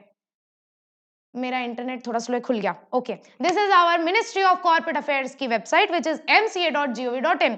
अब यहाँ आपको मिनिस्ट्री के बारे में जानना है तो अबाउट एमसीए में जाओ। देखो जैसे ही आप अबाउट एमसीए में जाओगे, यहाँ अबाउट एमसीए का ऑप्शन है, मैंने उसमें क्लिक किया तो यहाँ बहुत सारे ऑप्शन आ गए। मुझे ऑफिस के बारे में जानना है तो मैं एमसीए ऑफिस में क्लिक करूंगी। ओके, अब एमसीए ऑफिस में क्लिक कर लिया मैंने तो यहाँ मेरे को एमसीए हमारी मिनिस्ट्री की डिटेल्स आ गई। अब देखो यहाँ डिटेल्स दिया हुआ है अलग अलग, तो मैंने जैसे ही आरडी में क्लिक किया, आरडी आ गए अलग अलग रीजन्स के, अलग अलग रीजन्स के। अब अगर मैं पूछूं आपसे ईस्टर्न रीजन का आरडी कौन है, तो मैं जैसे ये ड्रॉप डाउन में क्लिक करूंगी, यहाँ आ गया आपको ईस्टर्न रीजन का आरडी कौन है, श्री डी बंदोपाध्याय। क्या नाम है इनका, ये है ना बंदोपाध्याय, हाँ। So he is a person, he is the RD of eastern region. और प्रॉपर इसका ऑफिस होता है, देखो पूरी डिटेल्स यहाँ पर मिल जाएगी आपको कि ये आरडी कहाँ है, इसका फोन नंबर कहाँ है, ईमेल आईडी कहाँ है, एड्रेस कहाँ है। सो ऐसा होता है, this is a proper person. जैसे ये आरडी कौन है, मिस्टर श्री डी बंदोपाध्याय, जो भी नाम है इनका। अगर मैं आपसे पूछूं कि सदर्न रीजन के कौन है, तो सदर्न रीजन में जैसे ही मैंने क्लिक किया, यहाँ नाम आ गया डॉक्टर के तिरुमलाई मुथु, जो भी नाम है पता नहीं, ठीक है। तो ऐसा टाइप का होता है, there is a proper regional authority. अच्छा चलो अब और आगे जाते हैं, मैं आपको आरओसी दिखाती हूँ। जैसे मैंने आरओसी में क्लिक किया, ठीक है, जैसे मैंने यहाँ आरओसी में क्लिक किया, ये हमारी ऑफिशियल एमसीए की वेबसाइट है। ओके, ये खुल गया, एमसीए आरओसी खुल गया। देखो इतनी सारी आरओसीज है all over India. As of now इतनी सारी आरओसी हैं। अब अगर आप अलग अलग स्टेट की आरओसी की डिटेल्स देखना चाहते हैं तो जैसे आप तेलंगाना में क्लिक किए, तो तेलंगाना का आरओसी कहाँ है, हैदराबाद में, और इसका अथॉरिटी कौन है, श्री जोश, जो भी नाम है इनका, ठीक है। तो ऐसा है। उसके बाद जैसे आंध्र प्रदेश में मैंने क्लिक किया, तो जैसे ही मैंने आंध्र प्रदेश में क्लिक किया, आंध्र प्रदेश का आरओसी कहाँ है, विजयवाड़ा में, और इसके अथॉरिटी कौन है, श्री संजय यादव, ठीक है। तो ऐसा होता है, देयर इज प्रॉपर अथॉरिटी। ये आप जाना, आप खुद से जाना। आप आज आप लोगों के लिए होमवर्क है। होमवर्क क्या है, एमसीए की वेबसाइट में जाना, टाइप करना गूगल में mca.gov.in, और इसका पूरा पोस्टमार्टम करना, देखना कहाँ क्या है, समझना, अबाउट एमसीए देखना, एक्ट एंड रूल्स में जाना। यहाँ आपको प्रॉपर ई बुक मिल जाएंगी, कंपनीज एक्ट की पीडीएफ मिल जाएगी, एलएलपी एक्ट की पीडीएफ मिल जाएगी, ठीक है। तो ये पूरा एक बार देखना, आपको जो भी कुछ समझ में आएगा इस पूरी एमसीए की वेबसाइट को खेलना इस वेबसाइट के साथ, ठीक है। और जैसे जैसे हमारी क्लास चलेगी, मैं आप लोग को प्रैक्टिकल एग्जांपल्स के साथ हर चीज बताऊंगी, ठीक है। प्रैक्टिकली हर चीज को लिंक करके हमारी वेबसाइट्स में जाकर के हर चीज हम ऐसी प्रैक्टिकली मजेदार तरीके से पढ़ने वाले हैं, प्रैक्टिकली हर चीज को प्रैक्टिकल लाइफ से लिंक कर करके। तो आई hope everybody is crystal clear with this.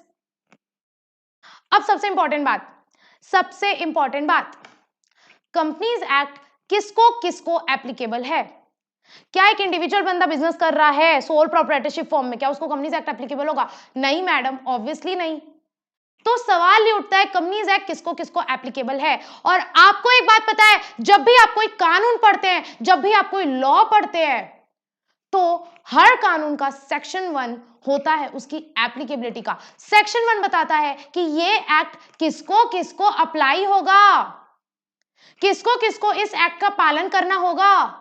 इतनी बात समझ में आई। और एक बात और आपको पता है कि हर एक्ट का सेक्शन 2 होता है डेफिनेशन का। सेक्शन 2 में डेफिनेशंस होते हैं। तो सबसे पहले हम पढ़ेंगे सेक्शन 1। अब अगर सेक्शन 1 की बात करें तो सेक्शन 1 के अंदर 4 सबसेक्शन है। अब आप लोग बोलोगे मैम ये सबसेक्शन क्या होता है, ये सबसेक्शन किस खेत की मूली है? तो आपको मैं बता दे रही हूं, जब एक सेक्शन के अंदर अलग अलग पॉइंट्स होते हैं ना, तो उसको हम सबसेक्शन बोलते हैं, ठीक है। जैसे अगर मान के चलो मैंने यहाँ पॉइंट नंबर 1 2 3 दे दिया, अब मेरे को 1 के अंदर भी अलग अलग पॉइंट्स देने हैं, ठीक है। तो मैं उसको सब फिर ऐसे सब सेक्शन 1 2 3 करके बोलती हूँ। सो दिस आर सेक्शन, और सेक्शन के अंदर के जो पॉइंट्स होते हैं उसको हम बोलते हैं सब सेक्शन। क्या ये याद करना जरूरी है? हाँ, सेक्शंस तो याद करना जरूरी है। सब सेक्शंस मोस्टली काफी सारे याद करने जरूरी होते हैं एग्जाम पॉइंट ऑफ व्यू के लिए, कुछ कुछ नहीं करेंगे तो भी चल जाएगा। अब वो कौन कौन से याद करने हैं, कौन कौन से याद नहीं करने हैं, वो जैसे जैसे हमारा फ्लो रहेगा क्लास में मैं आपको बताते जाऊंगी, ठीक है। आई hope everybody is crystal clear with this. So section 1 जो है हमारा कंपनीज एक्ट का, इट टॉक्स अबाउट एप्लीकेबिलिटी, और उसका सब सेक्शन 1 सबसे पहले बताता है टाइटल, कि टाइटल क्या होगा भैया, आप इसको बोलेंगे क्या, इस एक्ट का नाम क्या होगा? और इस एक्ट का नाम है द कंपनीज एक्ट 2013। इस एक्ट का नाम सिर्फ कंपनीज एक्ट 2000 नहीं है, द को पनीर में डाल के खा मत जाना, वड़ा पाव में डाल के खा मत जाना। The is also equally important. इस एक्ट का पूरा नाम क्या है? इस एक्ट का नाम है द कंपनीज एक्ट 2013। तो अगर फाइनल एग्जाम में कभी भी आप नाम लिखे कंपनीज एक्ट का तो द को खा मत जाना, सिर्फ कंपनीज एक्ट 2000 मत लिखना, बहुत बड़ा इंपैक्ट क्रिएट करता है। The title of the act is the companies act 2013। I hope everybody is crystal clear. Second subsection is extent. Extent मतलब पूरे भारत में होगा कि कहीं कहीं होगा कि जम्मू कश्मीर में नहीं होगा कि कहां नहीं होगा। एक्सटेंट मतलब कितने ज्योग्राफिकल एरिया में हमारा कंपनीज एक्ट एप्लीकेबल होगा। तो again the answer is Companies act 2013 is applicable to whole of India. Whole of India मतलब सारा का सारा इंडिया, कंप्लीट इंडिया। ओके तो अगर आप कोई भी कंपनी बना रहे हैं जो इंडिया में है, भले वो जम्मू कश्मीर में है, भले वो केरला में है, you have to abide by Companies Act 2013. चलिए moving forward, subsection 3। Subsection 3 talks about commencement. Commencement मतलब लागू कब से होगा कंपनीज एक्ट। तो आपको पता है, मैंने बता दिया था कि जो हमारा कंपनीज एक्ट है वो नोटिफाई हुआ था ऑफिशियल गैजेट में कब? 30 अगस्त 2013 को। 30 अगस्त 2013 को। और इसका जो कमेंसमेंट वाला प्रोविजन है वहां ये लिखा हुआ है कि कंपनीज एक्ट का एज ऑफ नाउ हम सिर्फ सेक्शन 1 को एनफोर्स कर रहे हैं। कहने का मतलब ये है कि जो सेक्शन 1 है एप्लीकेबिलिटी वाला वो तो 30 अगस्त 2013 से ही लागू हो गया था। लेकिन एक इंटरेस्टिंग बात बताऊं, इंटरेस्टिंग बात ये है कि 30 अगस्त 2013 को सिर्फ सेक्शन 1 ही लागू हुआ था। बाकी सारे जो 469 सेक्शंस हैं वो 30 अगस्त को लागू ही नहीं हुए थे। वो धीरे धीरे करके सेंट्रल गवर्नमेंट कुछ कुछ प्रोविजंस को लागू करता गया धीरे धीरे करके। तो क्या हुआ, 30 अगस्त 2013 को जिस दिन नोटिफाई हुआ ना, उस दिन सिर्फ और सिर्फ सेक्शन 1 लागू हुआ।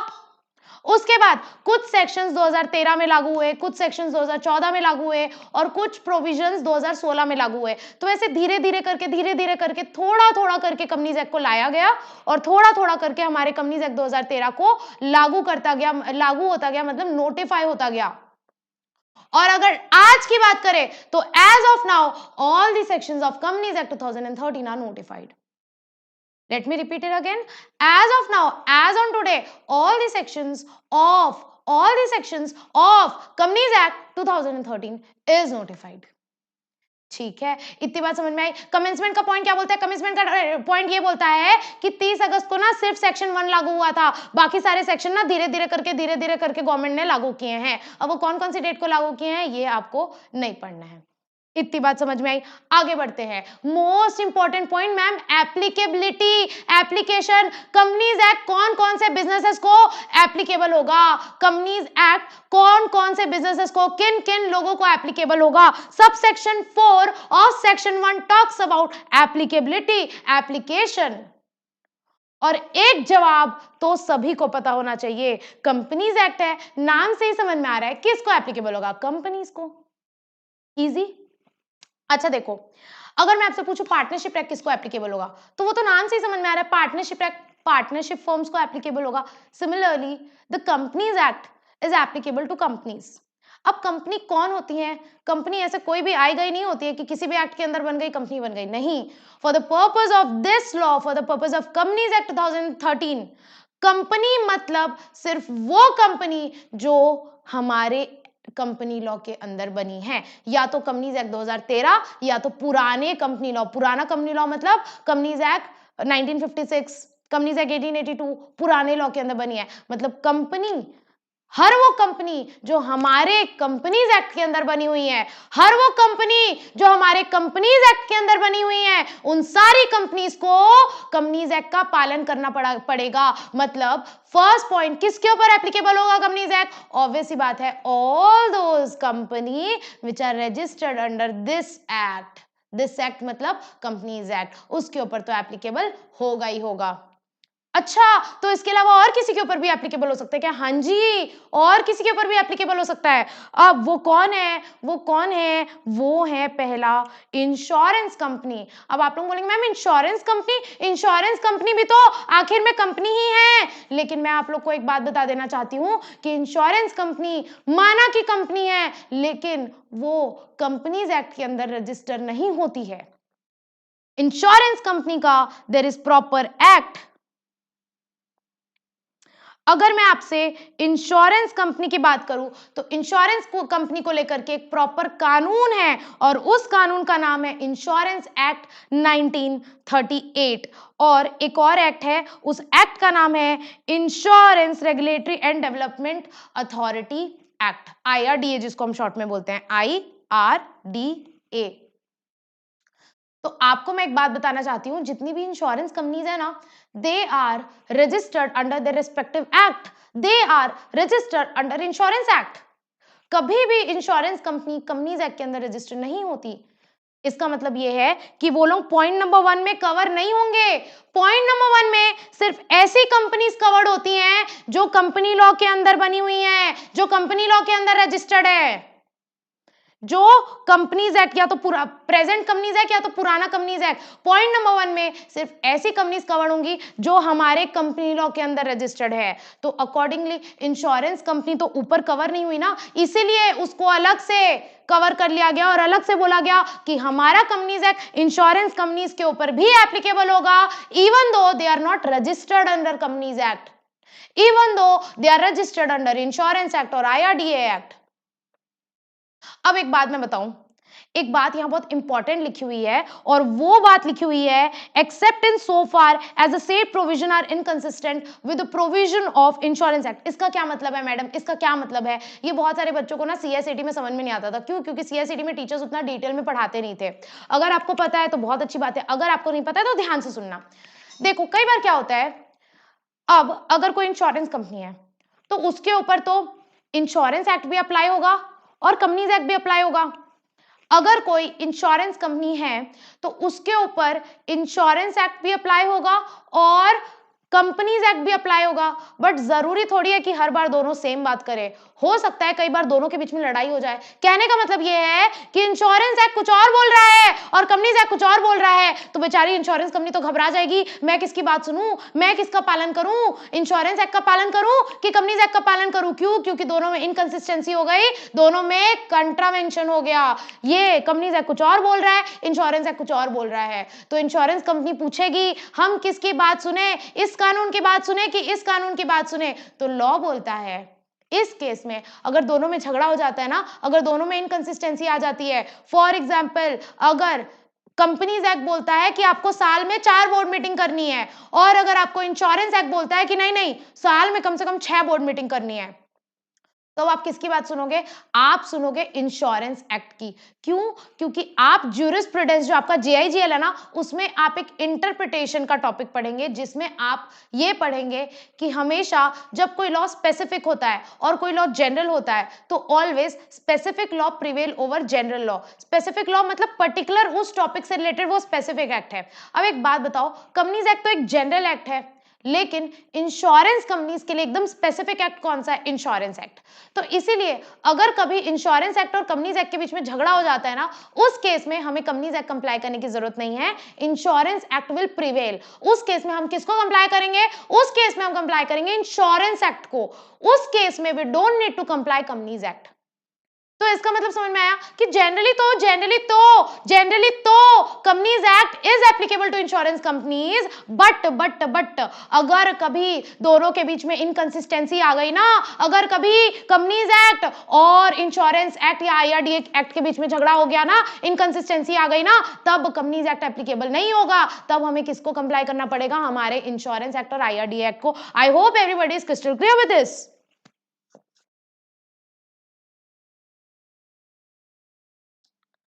आकाश पूछ रहे हैं मैम एनजीओ कंपनी एक्ट में आते हैं? बिल्कुल आते हैं। आपको पता है अगर आपको कोई एनजीओ के लिए कंपनी बनानी है ना, तो उसके लिए भी आपको कंपनीज एक्ट 2013 में रजिस्टर करना पड़ता है। तो even NGOs will covered in this point number 1 because it is a company. Okay,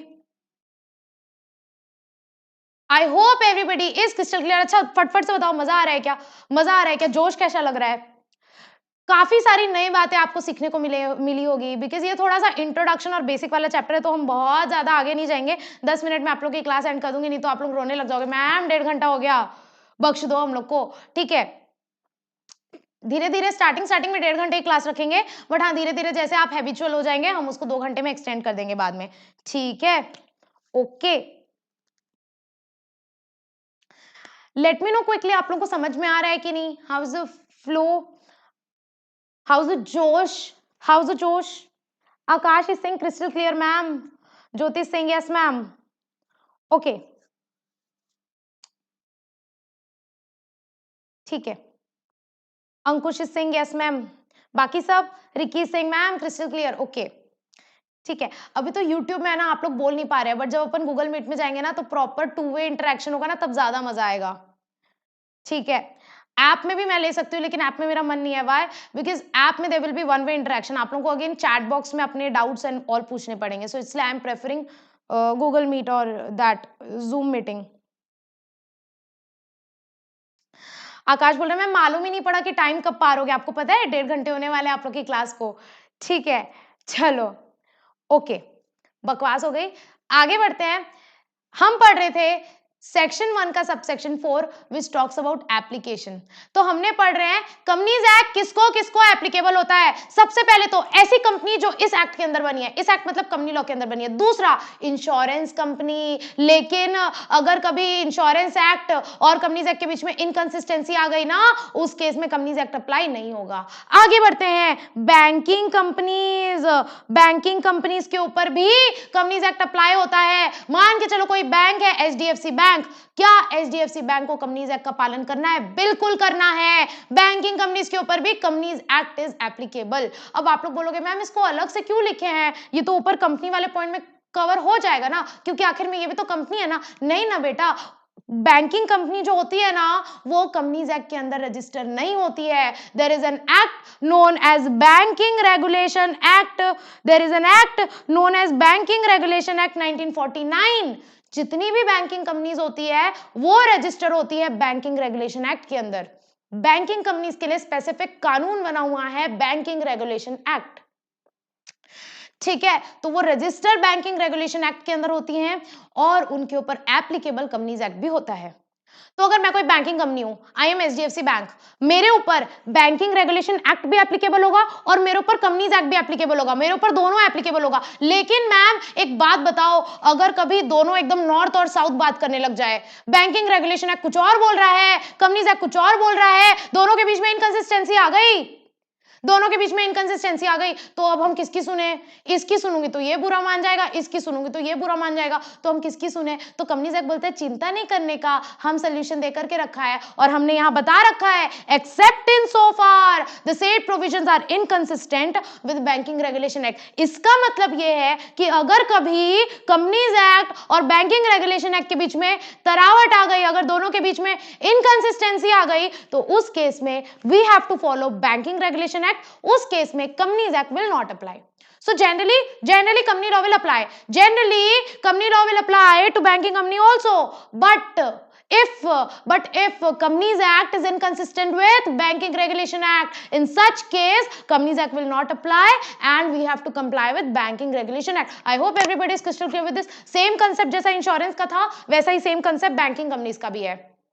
3 point हो गया, हंसी मजाक में 3 पॉइंट हो गया, और मैं हर चीज को समझा समझा के पढ़ा रही हूं, क्योंकि रटो मत, रटना मत। इंश्योरेंस कंपनी एक्सेप्टेंस ओवर बिल्कुल मत रटना, समझ समझ के पढ़ो, जिंदगी भर याद रहेगा। और ऑब्वियस ही बात है कि Companies act, company law is your bread and butter. Future में आपको इनकम कौन प्रोवाइड करेगा? आपकी कंपनी लॉ की अंडरस्टैंडिंग, आपकी कंपनी लॉ की नॉलेज। समझ के पढ़ो, एग्जाम में भी हेल्प करेगा, प्रोफेशनल लाइफ में तो बहुत हेल्प करेगा ही करेगा। भले नॉर्मल आप रटेंगे तो 10 मिनट लगेगा, समझ के पढ़ने में एक बार में 15 मिनट लगेगा, हो सकता है 5-10 मिनट एक्स्ट्रा लगे, लेकिन it will be helpful for you for your life time, for your life time. इसीलिए समझ समझ के पढ़ो, रटने में कुछ नहीं रखा है, ठीक है। ओके चलिए आगे बढ़ते हैं। हमारा ये दोनों पॉइंट हो गया, कंपनीज, कंपनीज अंदर कंपनीज एक्ट, उसके बाद इंश्योरेंस कंपनी, उसके बाद बैंकिंग कंपनी। उसके बाद हमारा fourth point is electricity company. Electricity company मतलब ऐसी कंपनी जो इलेक्ट्रिसिटी जनरेट और सप्लाई करने का काम करती है, ठीक है। जैसे मैंने personally when I was working in Kolkata, Kolkata की एक बहुत बड़ी इलेक्ट्रिसिटी कंपनी थी सीईएससी, आई हैव डन वहां का ऑडिट, बहुत ही अच्छा एक्सपीरियंस था। खैर ऑडिट का एक्सपीरियंस और ये सारा चीज का एक्सपीरियंस मैं आप लोगों को क्लासेस के साथ प्रॉपर हर चीज शेयर करूंगी। अभी के लिए इतना समझो कि ऐसी कंपनी जो इलेक्ट्रिसिटी बनाती है, इलेक्ट्रिसिटी, बिजली, companies engage in generation and supply of electricity, ऐसी कंपनीज के ऊपर भी कंपनीज एक्ट एप्लीकेबल होगा। अलग से क्यों लिखे मैम? अलग से इसीलिए लिखे क्योंकि electricity company is not registered under companies act. इसके लिए एक प्रॉपर स्पेसिफिक कानून बनाया गया है और उस कानून का नाम है इलेक्ट्रिसिटी एक्ट 2003। Electricity act 2003। अब इलेक्ट्रिसिटी एक्ट के अंदर सारी इलेक्ट्रिसिटी कंपनी बनती हैं, ऐसी कंपनीज जो इलेक्ट्रिसिटी जनरेशन और सप्लाई का काम करती हैं, तो उनके ऊपर भी कंपनीज एक्ट अप्लाई होता है और उनको दोनों का पालन करना पड़ेगा। कंपनीज एक्ट को भी कंप्लाई करना पड़ेगा और इलेक्ट्रिसिटी एक्ट को भी कंप्लाई करना पड़ेगा। Understood very easily? Okay, moving forward. अब सेम बात, वही सेम बात यहां भी लिखी हुई है, except in so far the said provision are inconsistent with. I hope अब तो आप लोग समझ गए होंगे इसका मतलब, और अब आप लोग खुद अपने आप में बता रहे होंगे अच्छा मैम इसका मतलब ये होता है। खैर मैं फिर से बता देती हूँ, मेरा काम है बताना। इसका मतलब ये है कि अगर कभी कंपनीज एक्ट और इलेक्ट्रिसिटी एक्ट के बीच में इनकंसिस्टेंसी आ गई तो हम किसकी सुनेंगे? जो इलेक्ट्रिसिटी कंपनी है। इन दैट केस हमारे ऊपर कंपनीज एक्ट अप्लाई नहीं होगा, इलेक्ट्रिसिटी एक्ट अप्लाई होगा। So generally the general rule is that companies act is applicable to electricity company also, but if companies act is inconsistent with electricity act, उस case में बस apply नहीं होगा। उस case में आपको कंपनीज एक्ट कंप्लाई नहीं करने की जरूरत है, आपको इलेक्ट्रिसिटी एक्ट कंप्लाई करेंगे। Why? Because electricity act is a specific act and always specific act prevail over general act. I hope everybody is crystal clear. चलिए आगे बढ़ते हैं। Next point of applicability, next point is any other company which is governed by special act. कई बार ना कई companies किसी special act के अंदर बनती है। जैसे आपको पता है जब LIC बनी ना, LIC कौन से एक्ट के अंदर रजिस्टर्ड होती है? बताओ मेरे को, LIC कौन से एक्ट के अंदर रजिस्टर्ड होती है? कंपनीज एक्ट के अंदर रजिस्टर्ड होती है क्या? इंश्योरेंस एक्ट के अंदर रजिस्टर्ड होती है क्या? बैंकिंग एक्ट के अंदर रजिस्ट्रेशन होती है क्या? बताओ मेरे को, LIC कौन से एक्ट के अंदर रजिस्टर्ड है? पता है क्या किसी को? पता है क्या किसी को?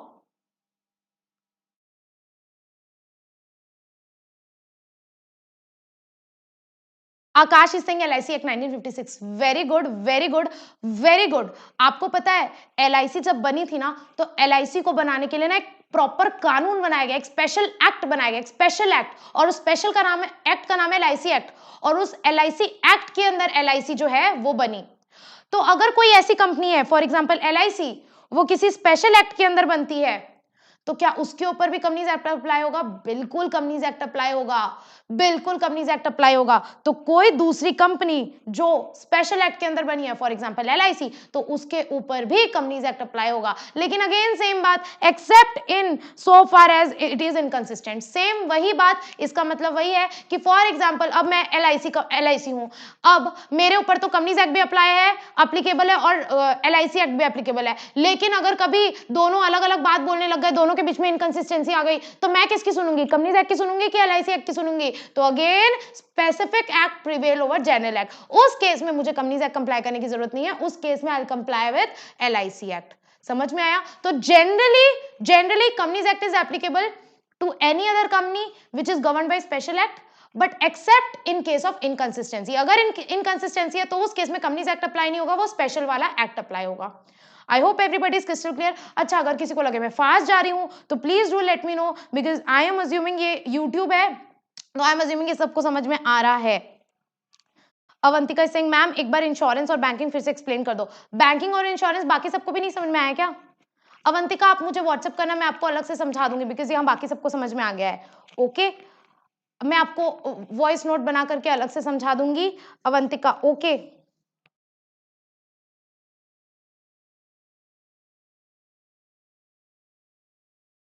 ठीक है। रिकी पूछा ma'am banking regulation act RBI को भी कंप्लाई करना पड़ता है क्या? नहीं बेटा, अब बैंकिंग रेगुलेशन एक्ट बाकी सारी बैंक्स के लिए होता है, RBI के लिए सेपरेट कानून होता है। ठीक है, so basically RBI is regulated centrally, ऐसी बात है। तो इसी के साथ हमारा कंप्लीट होता है 5 चीजें। वन इज एप्लीकेबिलिटी पढ़ रहे हैं हम कि कंपनीज एक्ट 2013 किसको किसको एप्लीकेबल है। सबसे पहला companies act, companies registered under companies act. दूसरा इंश्योरेंस कंपनीज, तीसरा बैंकिंग कंपनीज, चौथा इलेक्ट्रिसिटी कंपनी, पांचवा any other company under special act, any other company governed by special act. तो इसी के साथ हमारे 5 पॉइंट होते हैं। What is the last point ma'am? Last point ना हर जगह बोल देता है, सेंट्रल गवर्नमेंट को पावर दे देता है कि आप चाहो ना तो किसी और बॉडी कॉर्पोरेट को भी बता सकते हो कि हाँ ये क्या है, इसके ऊपर भी कंपनीज एक्ट अप्लाई होगा। मतलब सेंट्रल गवर्नमेंट को पावर दे दिया है कि सेंट्रल गवर्नमेंट चाहे तो किसी भी दूसरी बॉडी कॉर्पोरेट को बोल सकती है कि आज से आपके ऊपर भी कंपनीज एक्ट अप्लाई होगा। Any other body corporate incorporated by any act, चाहे वो किसी भी एक्ट के अंदर बनी हो, अगर सेंट्रल गवर्नमेंट ने नोटिफिकेशन के द्वारा बोला तो। अब इसका एग्जाम्पल बता दो मैम। इसका एग्जाम्पल मैं आपको देती हूं। For example foreign company. Foreign company मतलब ऐसी कंपनी जो इंडिया के बाहर की कंपनी है लेकिन इंडिया में भी आके बिजनेस कर रही है, रजिस्टर इंडिया के बाहर हुई है, इंडियन कंपनीज एक्ट के अंदर रजिस्टर नहीं हुई है, रजिस्टर इंडिया के बाहर हुई है लेकिन कंपनी में भी आके बिजनेस कर रही है, that is known as foreign company. तो एक फॉरेन कंपनी के ऊपर क्या कंपनीज एक्ट अप्लाई होता है? तो आप बोलोगे हाँ होता है, तो मैं बोलूंगी बताओ कौन से पॉइंट में कवर होगा? क्या फर्स्ट पॉइंट में कवर होगा? नहीं, क्योंकि फर्स्ट पॉइंट में सिर्फ वो वाली कंपनीज कवर होंगी जो इंडियन कंपनीज एक्ट के अंदर रजिस्टर्ड है, लेकिन फॉरेन कंपनी तो फॉरेन कंपनीज एक्ट के अंदर रजिस्टर्ड होती है। इंश्योरेंस कंपनी में कवर होगा? नहीं। बैंकिंग में कवर होगा? नहीं। इसमें इलेक्ट्रिसिटी में कवर होगा? नहीं। तो फॉरेन कंपनी जो है वो लास्ट वाले पॉइंट में कवर होगा। एक और example, FCI, food corporation of India का नाम सुने हो? गवर्नमेंट ने एफसीआई को भी बोला है कि फूड कॉर्पोरेशन जो ऑफ इंडिया जो है, फूड कॉर्पोरेशन ऑफ इंडिया के ऊपर भी कंपनीज एक्ट एप्लीकेबल होगा। फूड कॉर्पोरेशन ऑफ इंडिया के ऊपर भी जो है वो कंपनीज एक्ट एप्लीकेबल होगा। तो यहां पर क्या हुआ? सेंट्रल गवर्नमेंट को पावर दे दिया गया कि आप चाहो तो किसी भी बॉडी कॉर्पोरेट को कंपनीज एक्ट के दायरे के अंदर ला सकते हो। आप चाहो तो किसी भी बॉडी कॉर्पोरेट को कंपनीज एक्ट के दायरे के अंदर ला सकते हो, उनके ऊपर कंपनीज एक्ट एप्लीकेबल करवा सकते हो। अंकुश पूछ रहा है मैम यहाँ सेंट्रल गवर्नमेंट मतलब एमसीए? बिल्कुल, सेंट्रल गवर्नमेंट मतलब एमसीए। कभी भी अगर यहाँ सेंट्रल गवर्नमेंट की बात चल रही है, मतलब सेंट्रल गवर्नमेंट क्या, सेंट्रल गवर्नमेंट क्या होता है?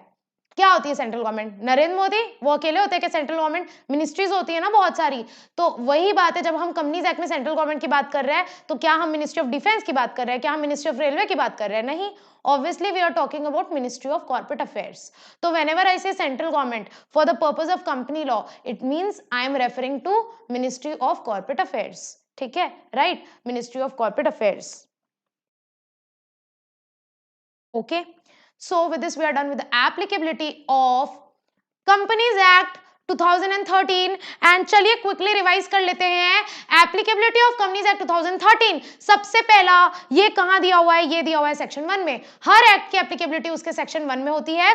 सबसे पहला सब सेक्शन 1 में टाइटल दिया हुआ है, और टाइटल क्या है हमारा? The companies act 2013। उसके बाद extend, it extend to whole of India. उसके बाद कमेंसमेंट मतलब एप्लीकेबिलिटी, तो सेक्शन 1 जो है वो तो 30 कब से, जिस दिन ये हुआ था 30 अगस्त से ही एप्लीकेबल हो गया था, 30 अगस्त 2013 से, लेकिन बाकी सारे प्रोविजन धीरे धीरे करके एप्लीकेबल हुए हैं। उसके बाद अगर हम एप्लीकेशन की बात करें तो कौन कौन सी कंपनीज के ऊपर कंपनीज एक्ट अप्लाई होता है? सबसे पहले companies under registered under this act, companies registered under company law.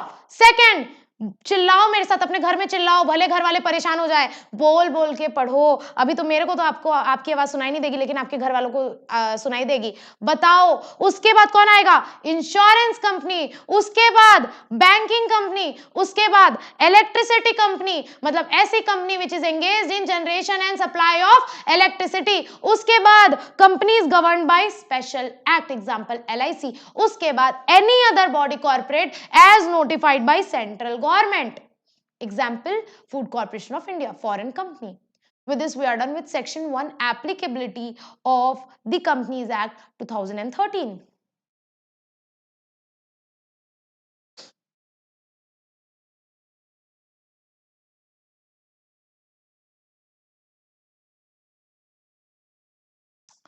आज की क्लास खत्म करने से पहले एक छोटी सी चीज मैं आपको बताना चाहती हूं, which is meaning and definition of company.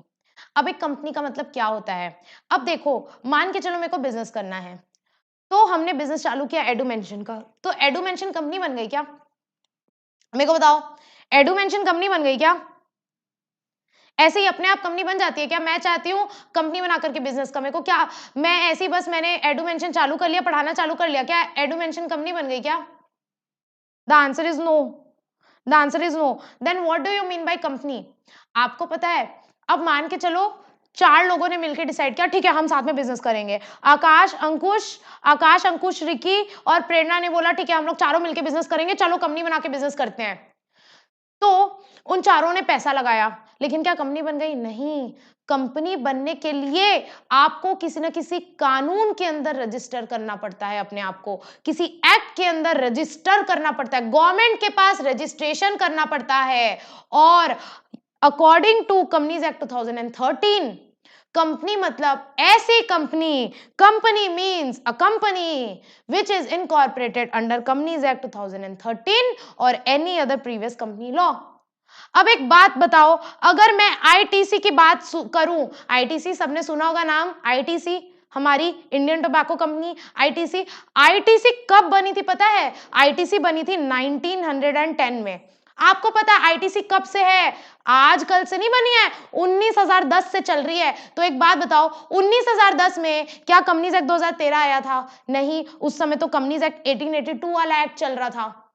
तो ऑब्वियस ही बात है, आईटीसी जो है कंपनी है वो प्रेजेंट 2013 वाले एक्ट के अंदर रजिस्टर नहीं हुई थी, लेकिन जो पुराना एक्ट है ना कंपनीज एक्ट का 1882 उसके अंदर रजिस्टर थी। तो क्या हम आईटीसी को कंपनी नहीं बोलेंगे? बिल्कुल बोलेंगे। तो कंपनी मींस ऐसी सारी कंपनी जो या तो प्रेजेंट कंपनी लॉ के अंदर रजिस्टर है या पुराने कंपनी लॉ के अंदर रजिस्टर थी। कंपनी मींस ऐसी company which is incorporated, which is registered under present companies act 2013 या फिर पुराना कंपनी लॉ जैसे कि Companies Act 1956, companies act 1913। I hope everybody is crystal clear with this.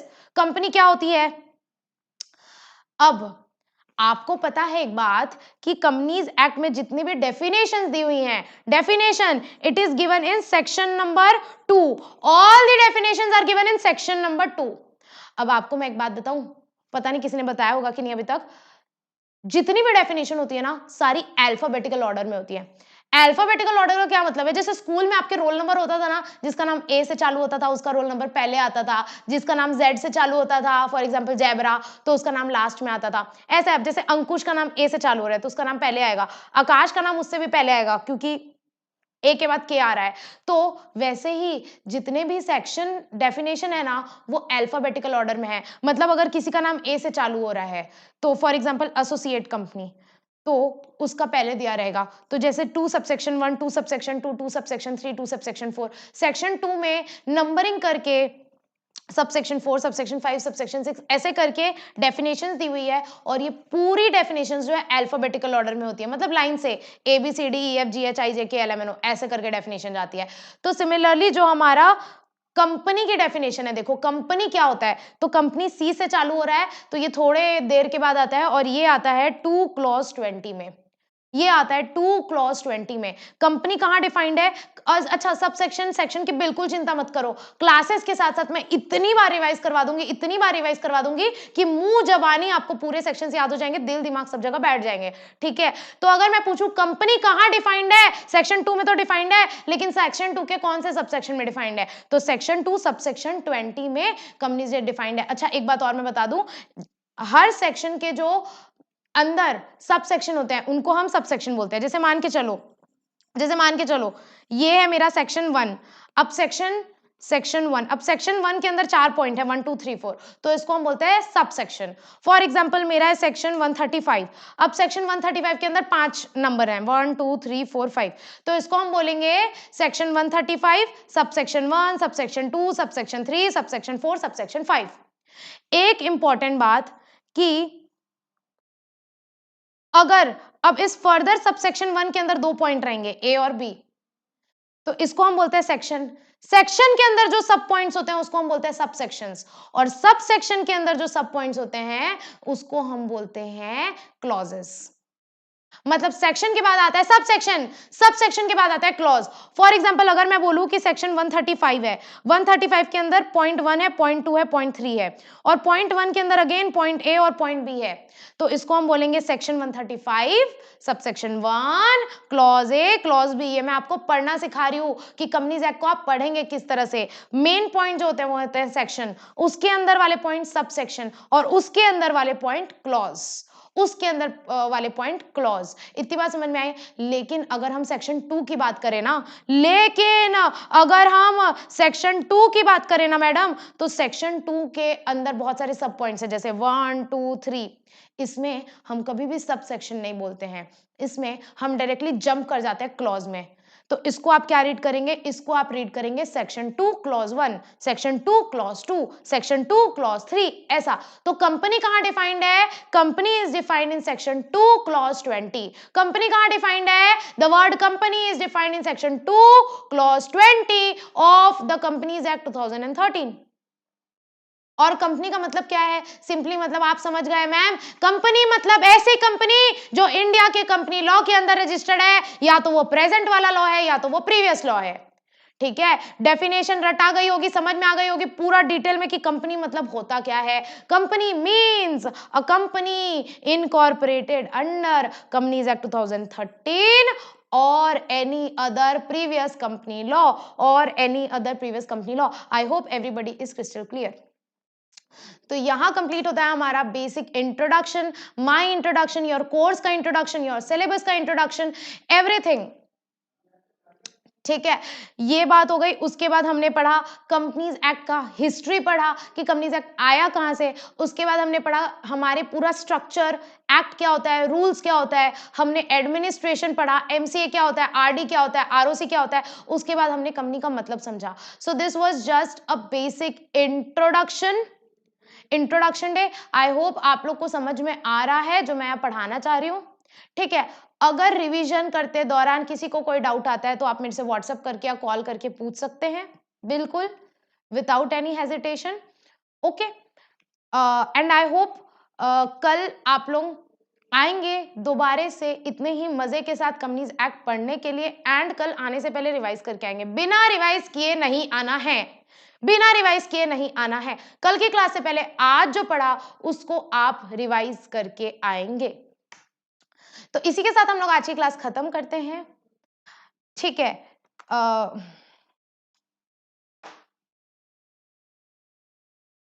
अंकुश बोल रहा है मैम इतना बहुत है, ज्यादा ऊपर हो जाएगा। अच्छा अंकुश देखो, तुम्हारे दिल की बात मैंने समझ ली, मैंने क्लास एंड कर दी।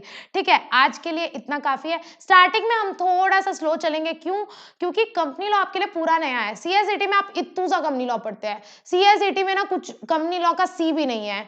तो companies act is very vast. और आपको मैं एक बात बता दूं, एसबीसी और जीआईजीएल का आपका जो सिलेबस है, कंपनीज एक्ट का सिलेबस उससे डबल है। अगर आपकी मॉड्यूल एसबीसी की 400-500 पन्ने की है, कंपनीज एक्ट की आपकी कंपनी लॉ की जो मॉड्यूल है वो 1000 पेज की है। तो कंपनीज एक्ट का syllabus is just double of SBC and JIGL का सिलेबस। तो आपका जितने टाइम में एसबीसी जीआईजीएल कंप्लीट होगा उससे थोड़ा ज्यादा टाइम लगेगा कंपनीज एक्ट पढ़ने में, बिकॉज इसका सिलेबस बहुत वास्ट है, राइट। एंड एक दो चीज मैं आपको इंपॉर्टेंट बोलना चाहती हूँ। कल रिवाइज करके आएंगे आज जो पढ़े। दूसरा, प्रॉपर कंपनी लॉ की कॉपी बनाएंगे और मेरे को प्रूफ सेंड करेंगे व्हाट्सएप में। तीसरा, keep your stationery ready, proper आप बुक में मार्किंग वगैरह करेंगे। अच्छा, एक और इंपॉर्टेंट बात मैं आप लोगों को बताना चाहती हूँ। अगर किसी को हार्ड कॉपी चाहिए, मतलब अगर किसी को सॉफ्ट कॉपी चाहिए तो दैट इज ओके। अगर किसी को नोट्स की हार्ड कॉपी चाहिए तो मुझे पहले से इन्फॉर्म कर दो, बिकॉज उतने ही number of copies I will get printed जितने लोगों को हार्ड कॉपी चाहिए होगी। तो जिन लोगों को हार्ड कॉपी चाहिए मुझे बता दो, मैम मुझे हार्ड कॉपी चाहिए मेरे एड्रेस पे प्रॉपर बुक। तो मुझे पहले से व्हाट्सएप में इन्फॉर्म कर देना जिसको जिसको हार्ड कॉपी चाहिए। It will be available if you will demand.